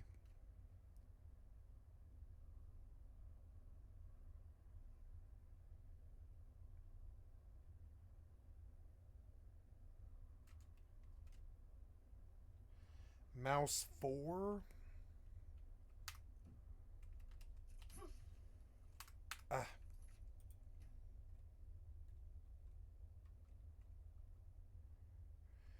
E.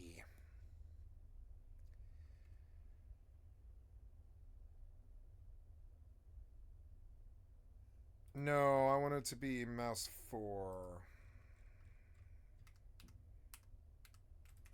There. Banded Vermin Shield, Candlelight, Clairvoyance, Elemental Bolt, Healing, Ice Spike. So now I'm out of mana. I best,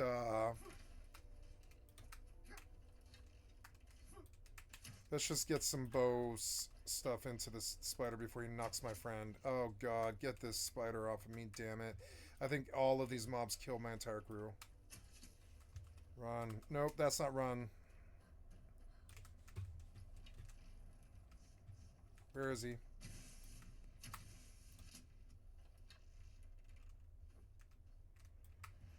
Okay, at any given point now, I don't want to log out, so I'm just going to pause it, because I can pause this game and I can come back to it at any point.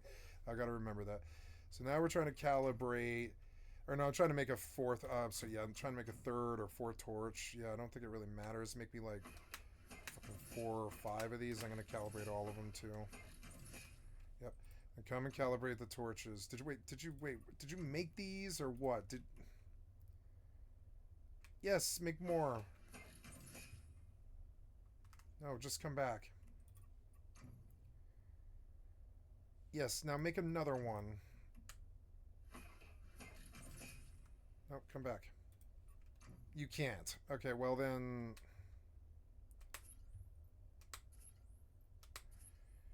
Kind of expensive. That's fine, though. I mean, it's not that much better, but whatever. Now I've got a nice torch. It's a nice, beautiful day. It's 3:30 in the afternoon and sunny, which is kind of rare. Maybe I'll go in and see what I can get out of this thing. Oh, no, I got... yeah, Rift Anchor. I've got other stuff I got to do there. So let's go in while it's sunny. Yeah. Is any of this pressing? I don't think so. The FFXI right now... No, I got everything I was supposed to do. So, no, none of it's pressing except this because it'll log me out. But this doesn't even matter. This is around forever, too, and I don't care if it starts me over. So, oh, but I'm full. So let's start off by stuffing boxes, I guess. Yeah, go. Deposit all. Good. Oh no, this was very bad, actually. Steel rifle ammo can go away. I can't, it's bound. Steel rifle ammo, steel SMG. Copper SMG. Copper SMG. Copper LMG, copper LMG, copper rifle, yep, all that other stuff can go in there. Come here, I mean, pretty much all of this can go in there too. Except I want this. No, yeah. Let's go cooking, just get whatever I can here. Usually I would be able to make grilled snow mushrooms or whatever, snow fungus. Nope, but I can make that. Make that.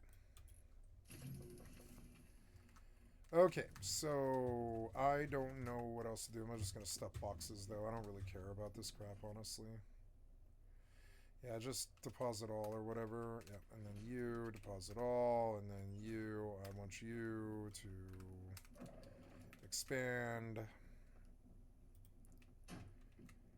Good. Would it be better? No, I don't think so. It's easier this way. Insufficient rubber now. Okay, good. And then we go... let's start the next box for this stuff. Oh, could I just do 6 boxes? Or, well, yeah, like, could we do, like, 2 boxes for tools or whatever? I don't know. I guess, yeah, I don't care about all this crap, honestly. Go. There, now I'm nice and light again. I can jump and I can run around. I can actually get, like, actually run. Looking around for any plants that might help me produce heals. Like red ones. Let's kill him, although I don't know. I don't really seem to have... Oh, yeah, I don't have any meds. Yeah, I dumped all the meds, so let's choice what we want to take here. So, oh no, I need my portable rainwater thing and that thing. But yeah, we did dump out a whole lot of stuff, and I'll take this assorted canned fruit. These adrenaline shots, these things, because I kind of need them. We're gonna take them, and that's it. Yeah, I don't think I need that. I do need the portable fuel. Yeah. So okay, seems good. Then we have hawthorn juice and blueberry juice, which we'll use right now because I'm probably hungry and thirsty.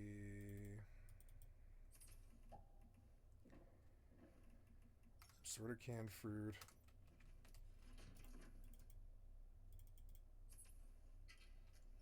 Good. Then I'm just making sure I didn't miss anything. I don't think so. Oh yeah, there. I want that, those. Ice cubes. Oh, this is... Ice cubes are really good for sanity?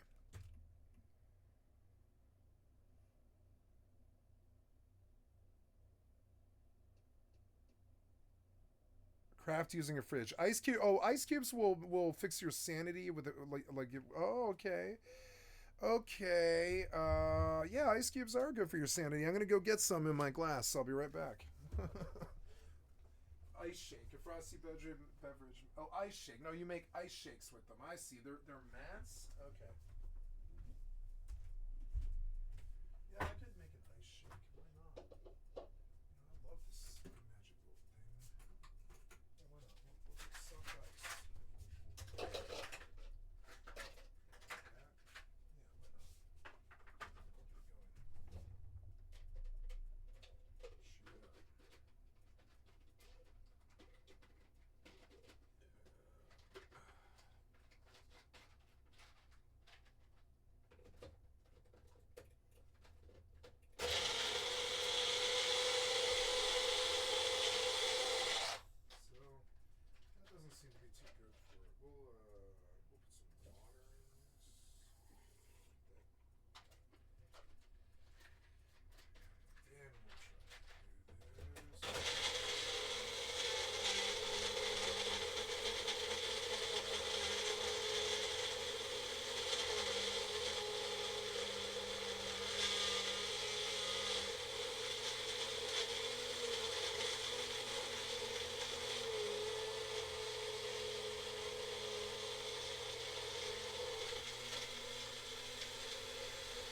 Okay, so I will leave these here. Purify water. Hydration, okay. I suppose that's good. Yeah, and then featherweight. What else do we have here that I need? Anything? No. I could do it like that. I could keep 8 boxes, 1 for each thing, tools, and all that other stuff. So there we go. We have these.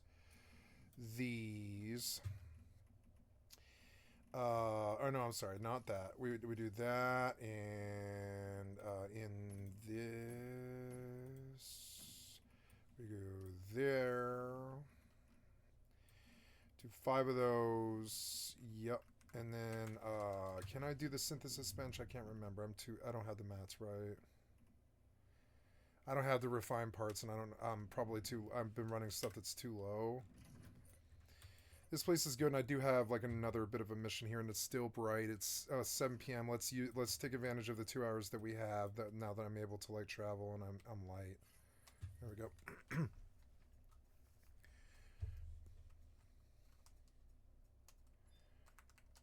Okay, out of silver. Now I gotta run fire. I'm sorry, copper. Oh, I didn't do ammo, which is a fuck move. And now I'm stuck here. I have a melee weapon. Let's just do that. So, and in 5 minutes I'll just come back and I'll go grab my ammo. I don't know why I didn't grab it. I'm an idiot. Seems to be a lot of ginger for some reason. Maybe I should sell it all.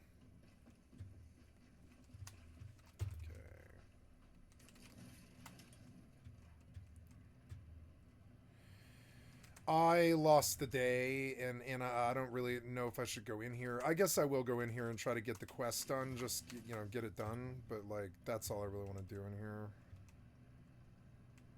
Just enough sunlight left to do it, and I can warp out.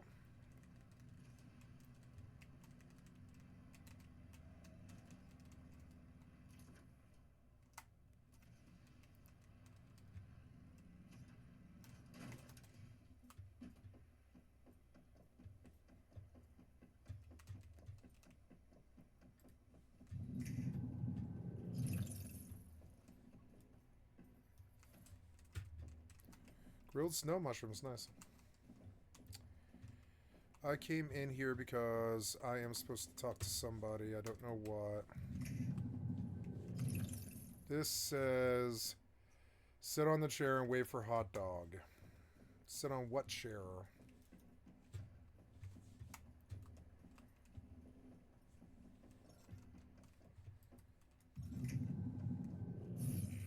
Ah.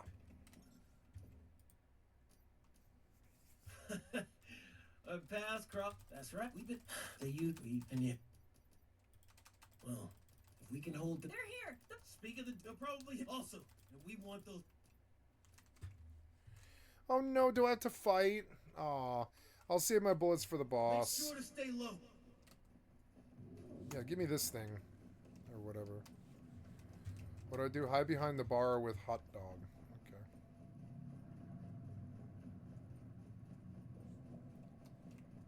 Okay. Ooh, there's a chest now.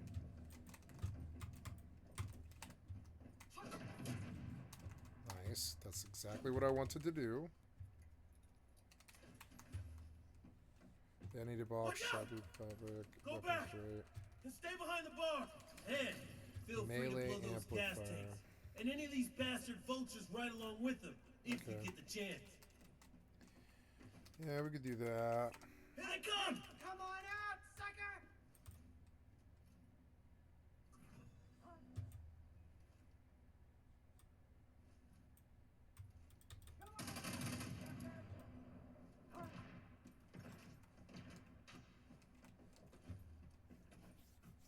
What are you doing?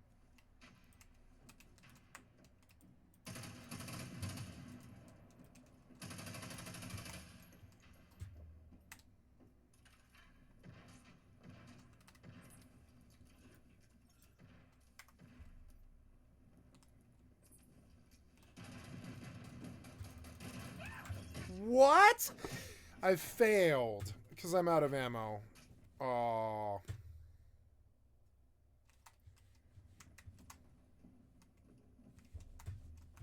Failed.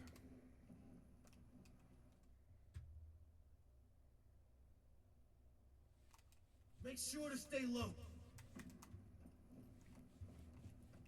Watch out! Go back and stay behind the bar. And feel free to blow those gas tanks. And any of these bastard vultures right along with them, if you get the chance. Okay. Here they come!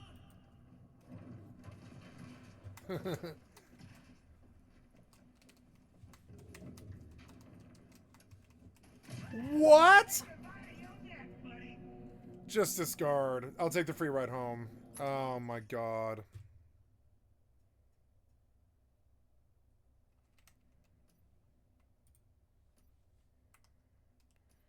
No, I'll come back. Fuck it. I'll make ammo and then it'll be over. It's fine. Forgot about ammo. Oh, I left my door open. Damn it. I'll be right back.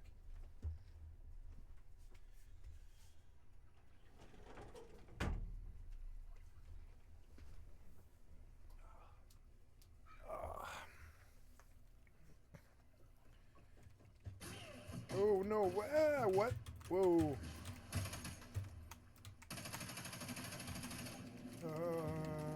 Go go!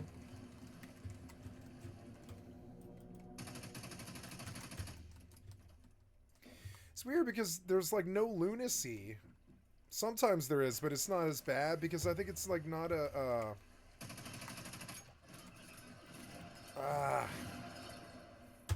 Fucking so annoying. Water. Why do you make water so annoying?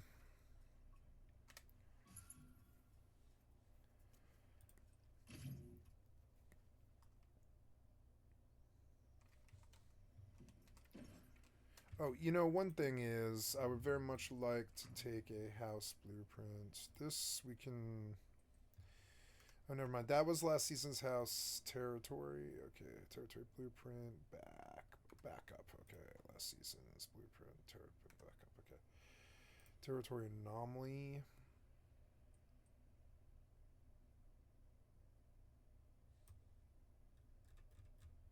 Oh, this is my old base. Wow. Well, let's just delete this, whatever. It will just say newest. We'll add a blueprint and we'll save all and we'll say newest, right? Yeah, this is the newest one. I don't know if blueprints really matter, I guess. It doesn't really matter.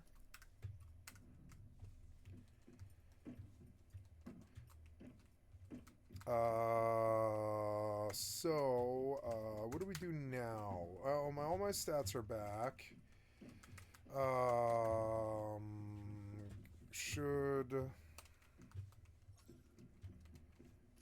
Oh yes, ammo, right? Gotta craft ammo, so...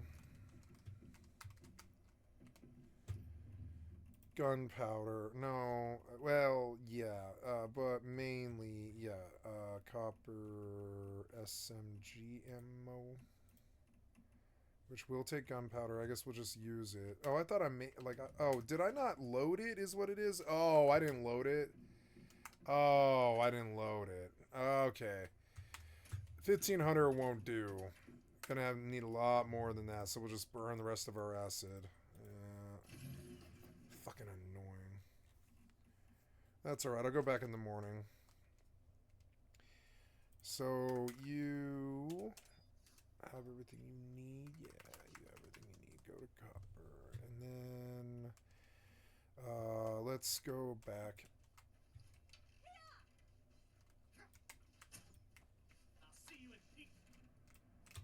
Fucking so annoying.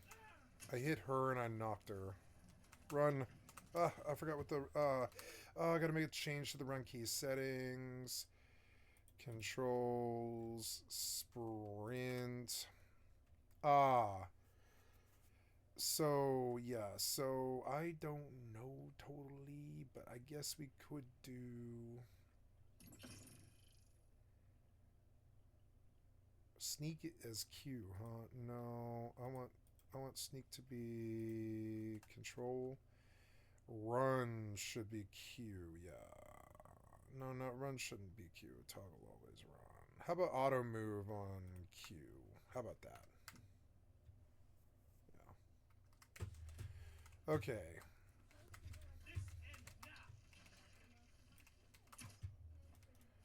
There, we got him.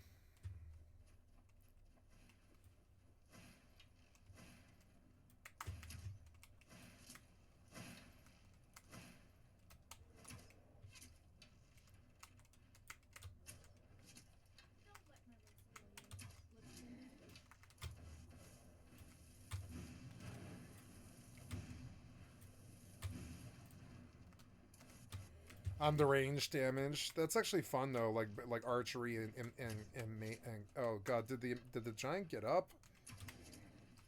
No, he's down now. See you in pieces.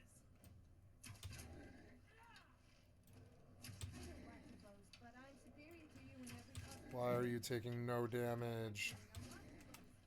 Fine by me. I'll take the skill up off of you. The free hits. Yeah, that's fine by me.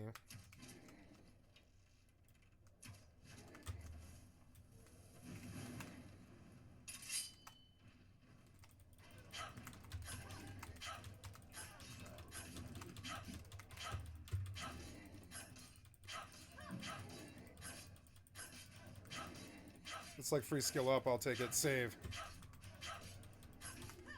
There, I killed him finally. Not bad, not bad loot. So, I guess now we just stay behind it. I would admire your courage if I wasn't laughing at your stupidity. Nice. What else is here? Good job, guys. We got it. Okay, now... I'll turn the music up.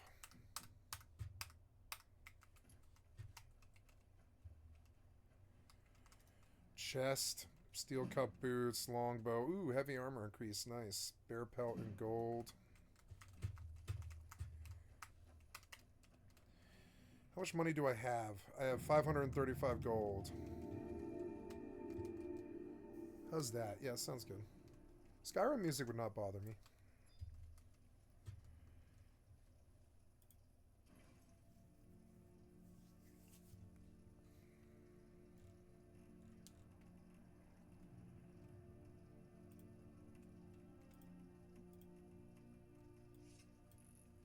$1,800 rounds, that'll get me through.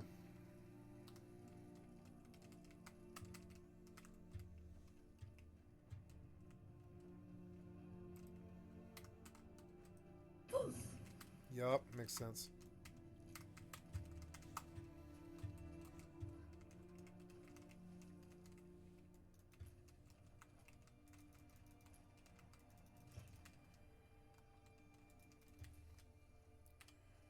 So right now we're working on hitting the books because I was doing the Mage's Guild quest. Because I figured I would use my base at the Mage's Guild, but no, I think I will do Hearth, Fire.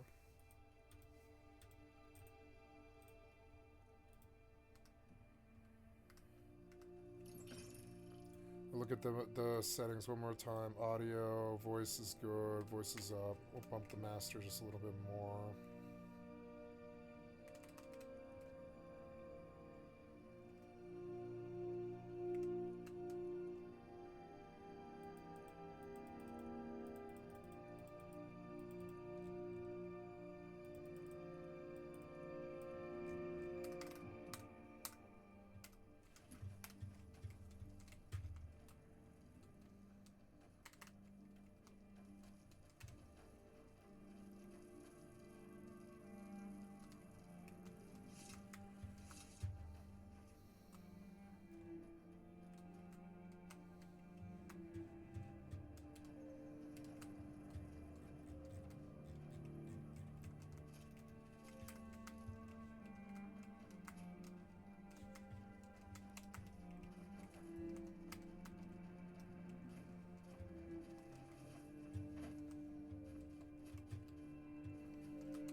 Wait.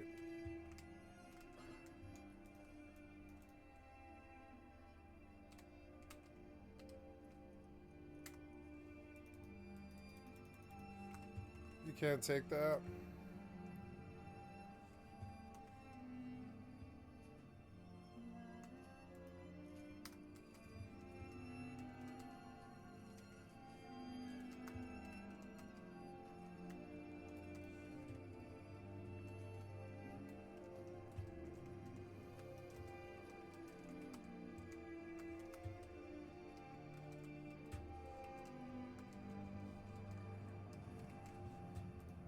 Yes? Did you want something? That item was glitched, I guess. Okay, then.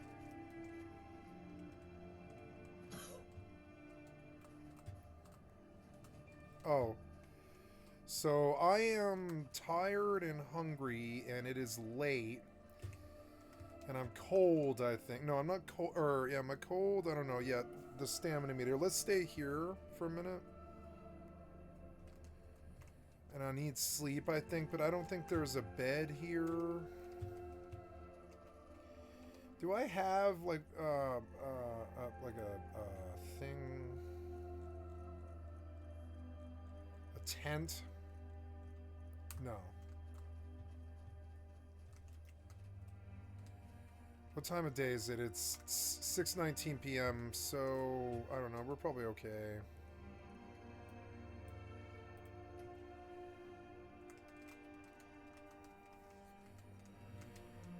Okay, so I'm out by Felglow Keep, Riverwood, Helgen, and Felcrease. So can I go? No. So, but I can go to Helgen, right?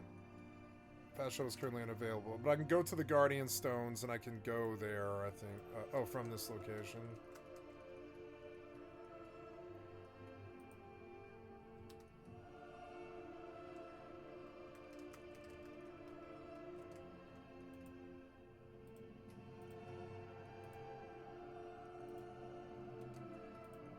Oh, there's enemies.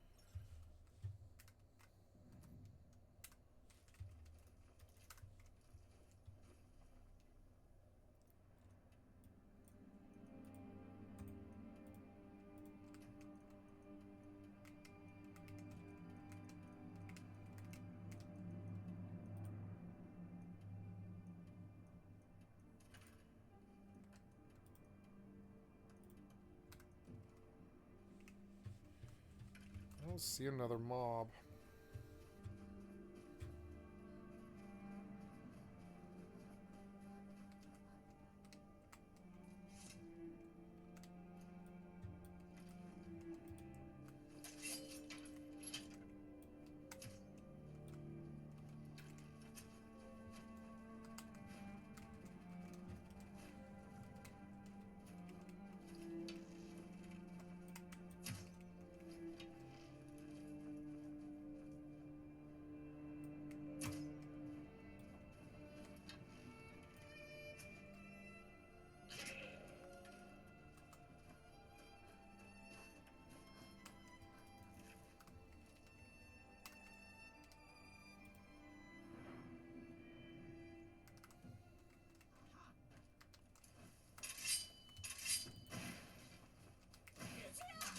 Assassin. You'll pay for that.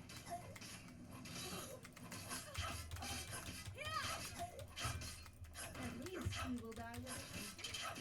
Yes, I'm agreeing with his face and taking the other one. Watch it. Broken down.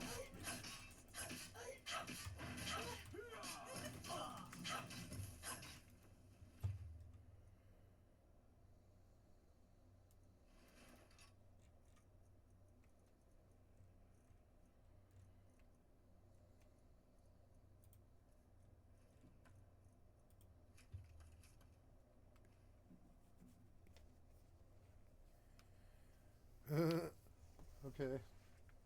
Oops. Gonna drop my pen here. There we go. Works for me. Save. How's this going?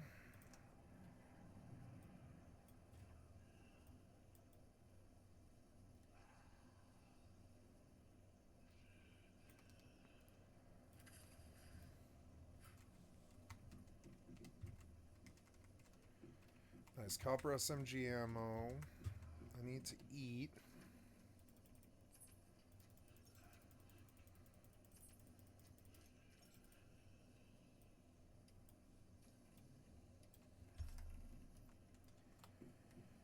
Look around the base for any plants or red flowers. Yeah, like that.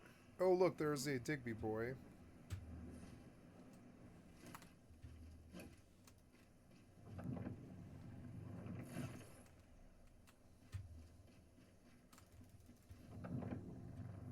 There's another Digby boy.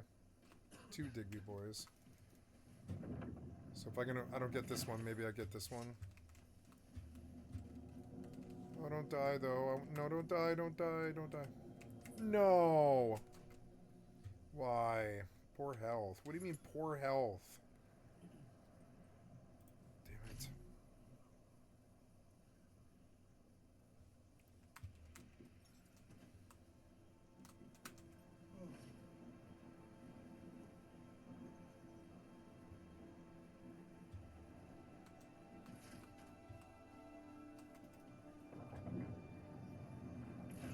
Oh.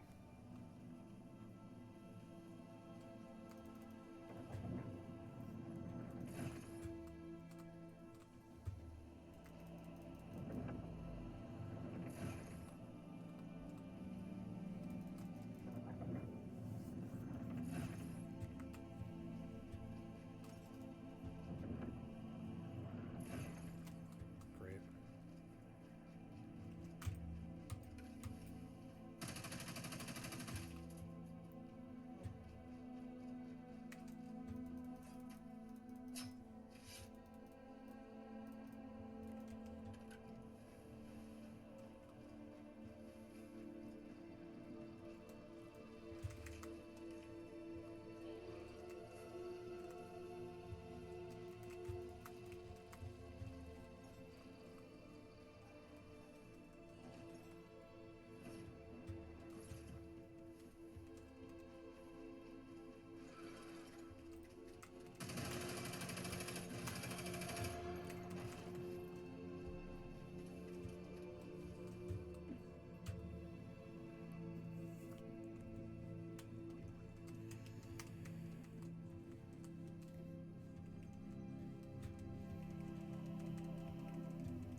4 a.m. Beautiful.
See, I find this more fun than Kingdom Come Deliverance 2, which is stupid.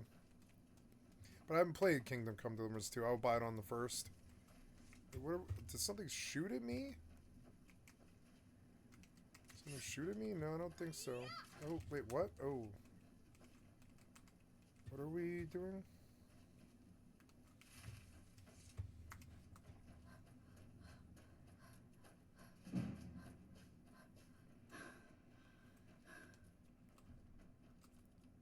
Oh, I want to make a particular save.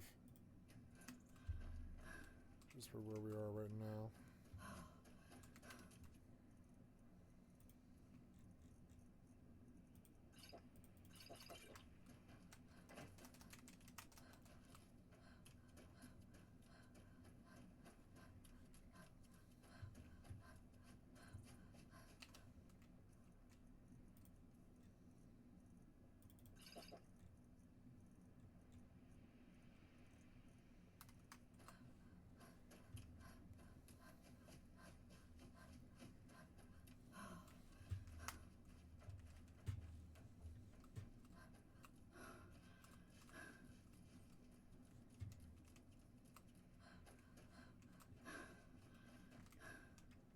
Beautiful. Wow. Such a good game.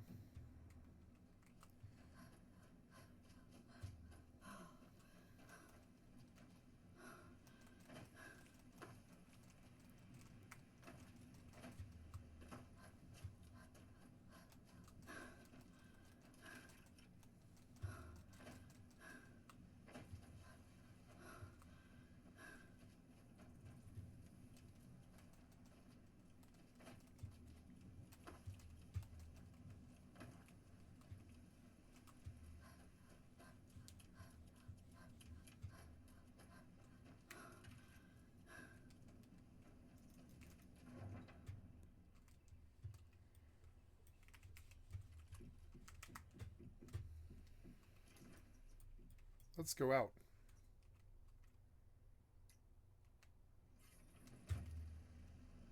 Now I have ammo. They say the college has been snooping around Sarthor. Mages in a burial crypt? All we ask is to look.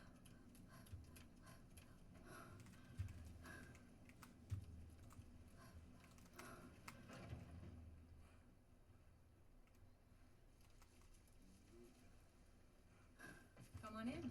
We got warm food, warm drinks, and warm beds. I work for Bellathor at the General I enjoy this work well enough, but I'm ready to retire. Sure thing. It's yours for a day. I'll show you to your room, right this way. What can I get you? I assume you saw the guild. It's part of the Temple of Kinnareth. People want Danica Come to by do something Bellathor's about shop it, tomorrow. but I don't Sure know what we they have expect. I think I've got some.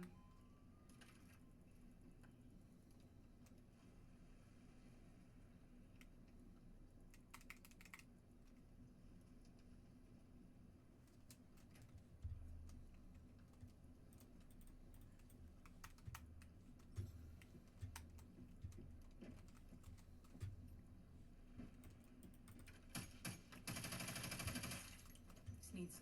Let me know if there's anything else you need. Sing you a special song tonight, beautiful lass? Not now, I'm working. Why am I out of health instantly? Mikhail. Why? Why? He's the reason you're here all the time. Aye, the bard's got talent. I'll give him that. You just make sure his music is the only thing you're admiring. Oh, John, darling, you know you're the only stone-biting, knuckle-dragging Nord for me. That's my girl.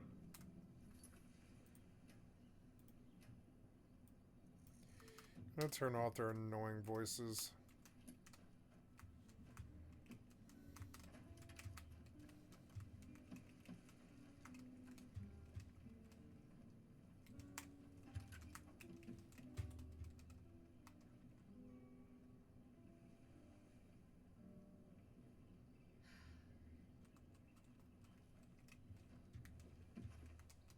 Much better without the voices. I'll just learn how to do it.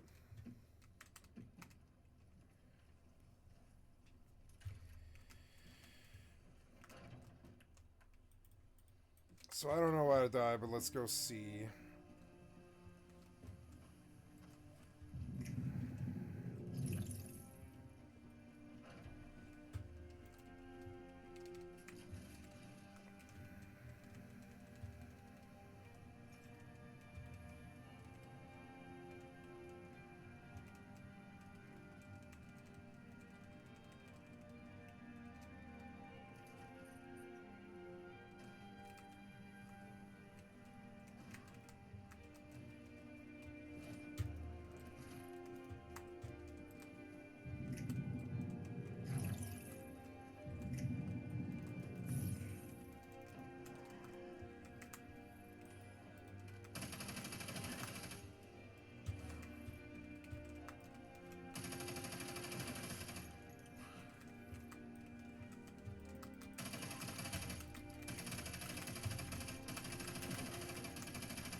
Why I'm out of health? Am I dying? Am I gonna die now?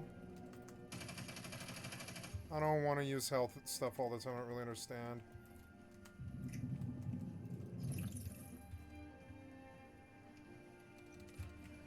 I'll watch a YouTube video.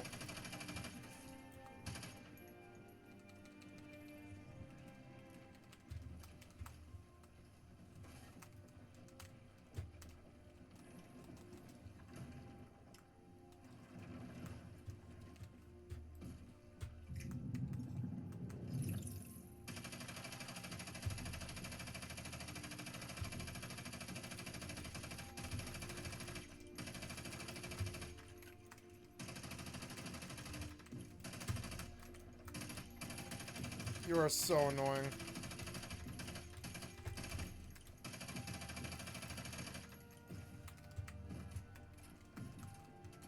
Now I'm gonna med just so I don't have to fucking die. That was it? That was all the health I got from that fucking thing? Okay.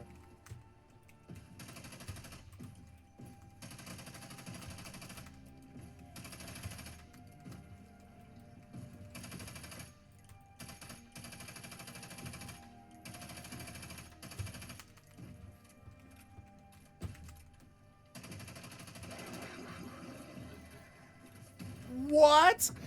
Come on, motherfucker. The bug killed me, not the glutton. Come on. I didn't even see him until I was dead.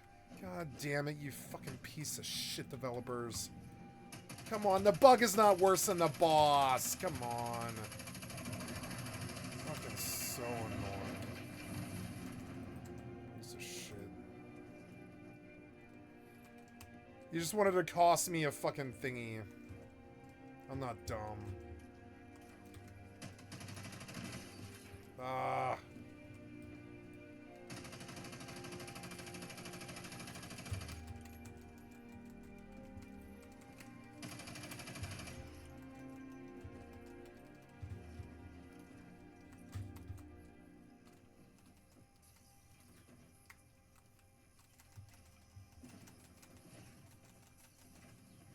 Go, go. Go. Please run. Please run. Why? Ugh.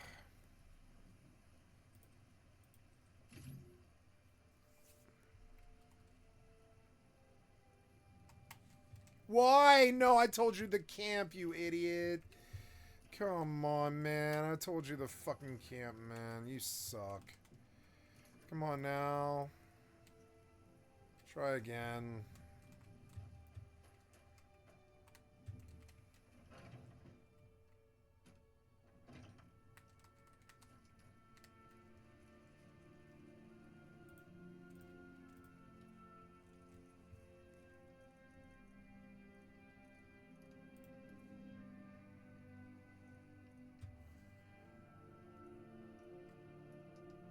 I'm not gonna use this. Well, I don't know. Like, no, I don't think so. I don't think I'll probably ever use that.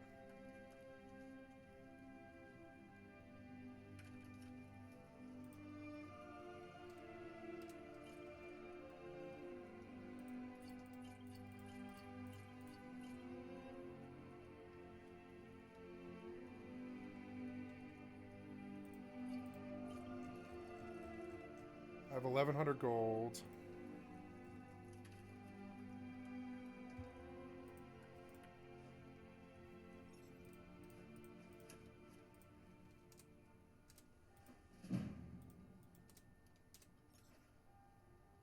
Oh no, wait, no? Okay, well never mind then. Load the auto. God damn it, you were out of money? Okay. Never mind, I don't need to sell the potions.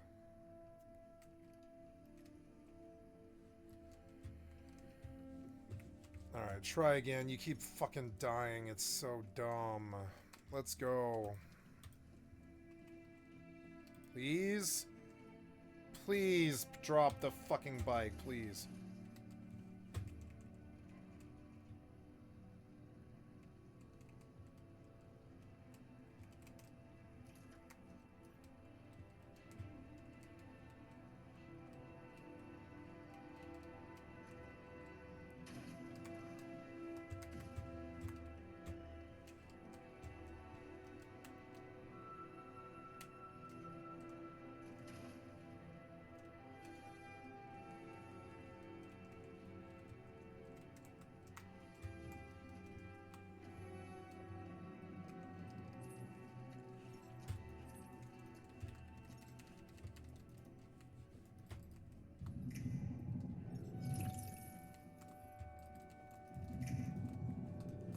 I think I like Winter more, actually.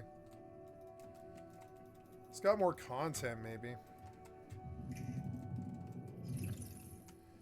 Ice Cube's nice.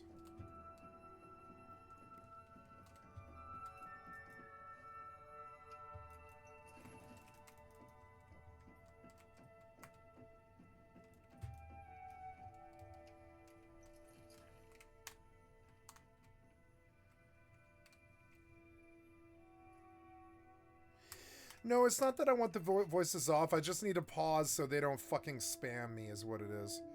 We'll turn the voices back up. Yeah, that's a little joke. You just let. Oh, a bit of this. A bit Go, of go. that. I got it before I died.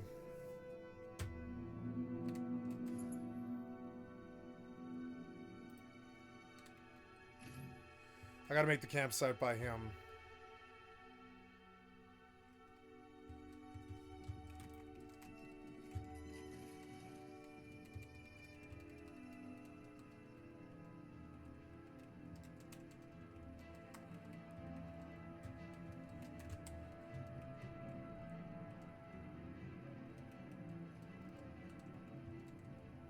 I like this.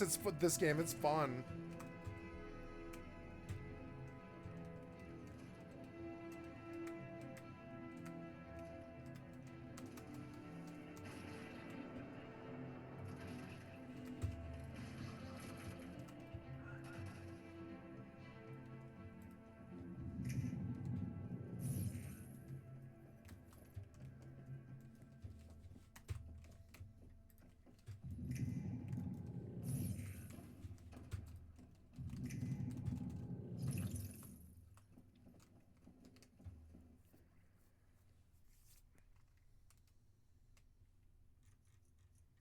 Make sure to stay low.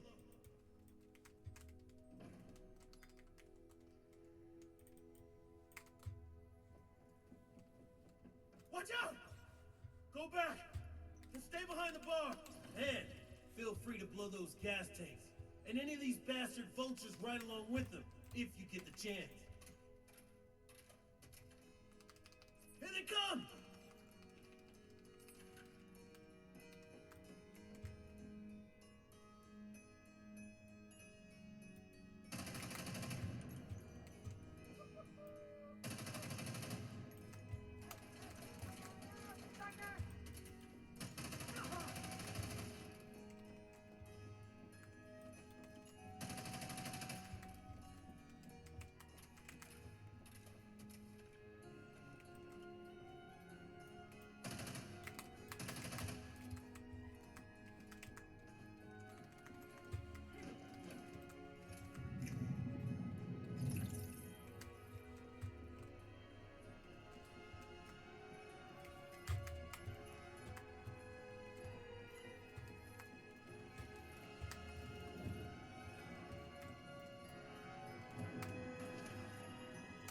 That killed him. That did kill him, huh? That killed him, huh?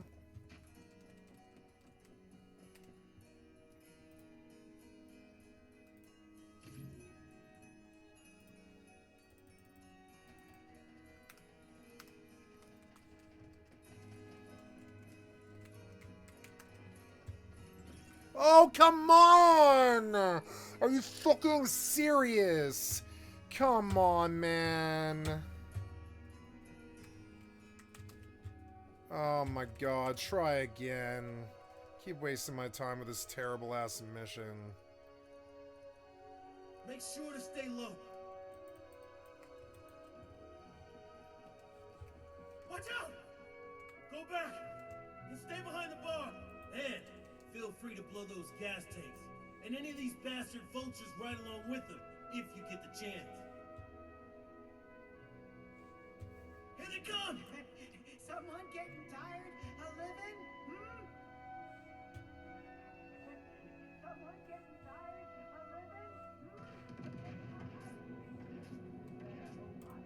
living? What? They killed me instantly!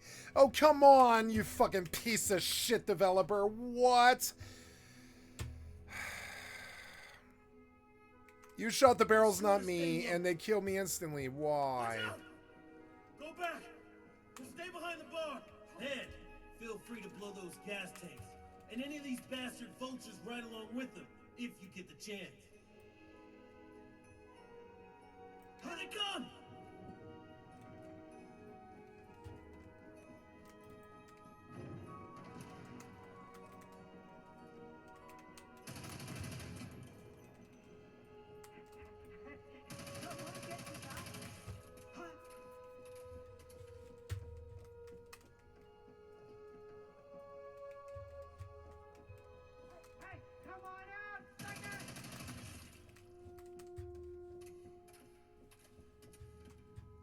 That was all it was. Terrible design.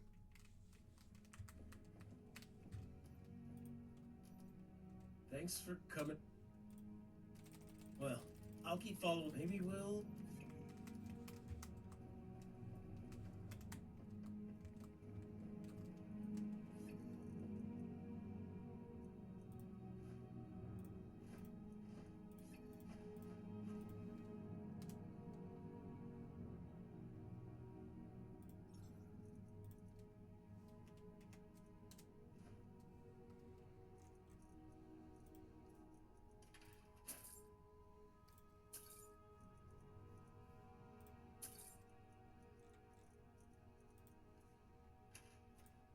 Some may call this junk. Me, I call them treasures.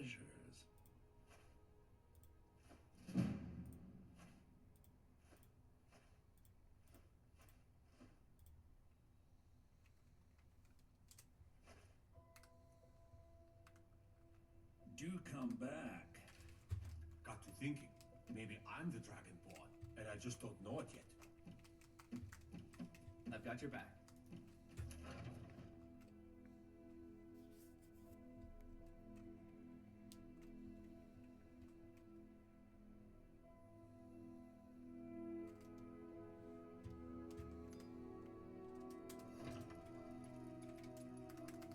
I've got your back.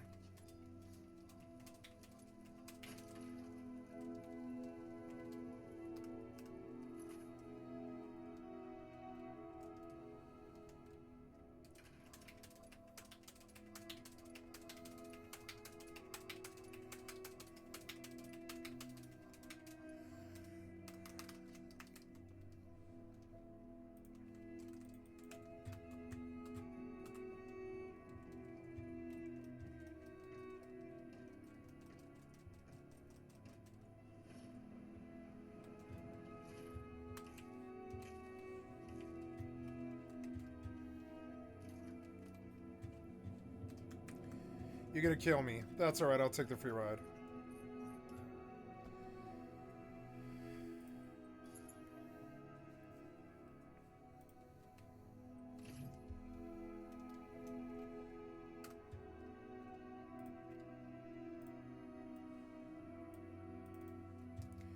How is my upload going?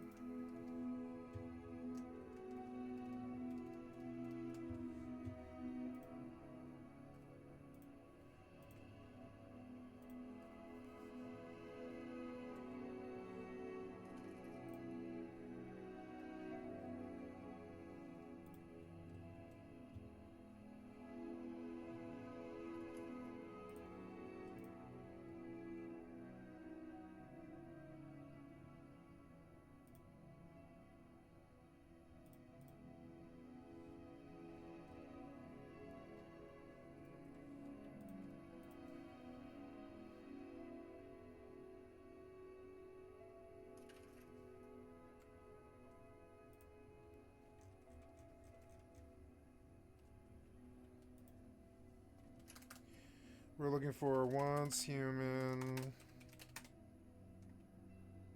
winter guide. Okay. The Way of Winter update is finally here. 1.3 delivers a ton of new content to us, sports, and so much more. Thank you. So let's get 4 down to a.m. business. I've liked the sub to channel. A quick reminder, I had access to a preview build of this scenario. Important, press escape and check out the rewards. After you're done with that, it's time to make the transfer. We're gonna hop as quick as possible or simply join with your friends and synchronize the transfer. Oh, you're gonna have to make some important decisions if you're a returning player, as you can transfer item. Anyways, important information based on the animal you hunt. Anyways, important information 360 after the, which makes my sniper build. Anyways, important information based on the animal you hunt. In the new scenario, you also get different hides. As you can see right here, we've got some deer hides, we've got some cow hides and reindeer hides. These come with different bonuses to weather resistance, like cold or hot resist, to make survival in this harsh environment a little bit easier. In the top right of the screen, you can now see a thermometer. If we open up our inventory, this is where you can see your temperature or state. It's cozy, which means we are in the clear, while if we get cold or hot, we will start getting sickness based on these weather conditions. So it's very important you always focus on getting this to the optimal level. In other words, cozy. What I really like about this quick travel is that it's central in the world. You can reach a whole lot of different things in no time. We've got some cars nearby which respawn new fuel every X amount of hours, so you can constantly grab that if you're running low on it. And we're also right next to the water, which we can pump with our water systems. We've got a whole lot of different resources in the area, including plants, trees, and whatnot. So we can place our base right here, which will make the start easy. And if we want to quick travel, we can just run to the teleportation tower. We don't have to use the quick travel to our own base. If you've also decided to place your base right here, by the way, this is where I found a spooky bus which doesn't seem to move at these exact coordinates, -300, 5,760. And we have to gather some logs. I mean, look at how fast we collect this right now, because the decisions we made with the transfer, now we can also take aluminum ore and everything, which normally isn't possible with the basic standard tools. You also want to craft a torch ASAP, as this one increases your body temperature, especially in cooler areas. This is interesting, while you can also start crafting gear right now with the hides we've picked up earlier. We can craft some new gear with resistances. The cow hide from the buffaloes comes with maximum load, while reindeer hide, for example, I think we've got a couple of those as well, can be used to increase your cold resist. Other cow hides with heat resist. There's a lot of stuff to choose from right here, while with head armor, for example, you can go with damage reduction. With boots, you can increase roll speed, movement speed, and other type of bonuses, while with the gloves themselves, you can increase your farming efficiency, yield boosts, and gathering speed. For more temperature control, it's important you also check out the Cradle Nematics, as right now we've got a couple new ones. For example, Polar Expedition. You can pack your bags and prepare to travel for the snowy realm.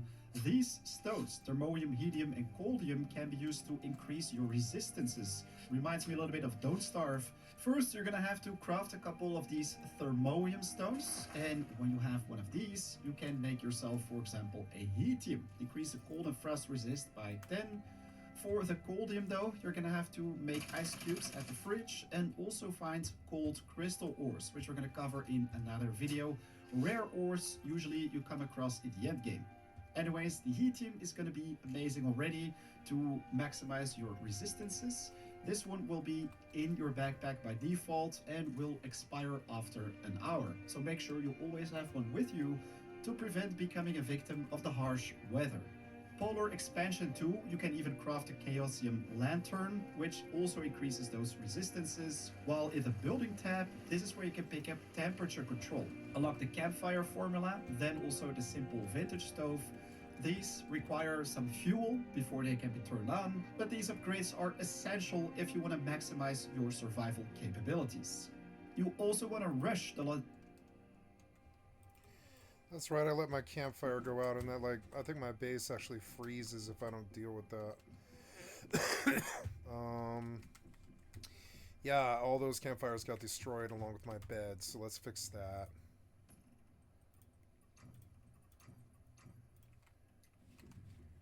Suppose that's a good place, yeah.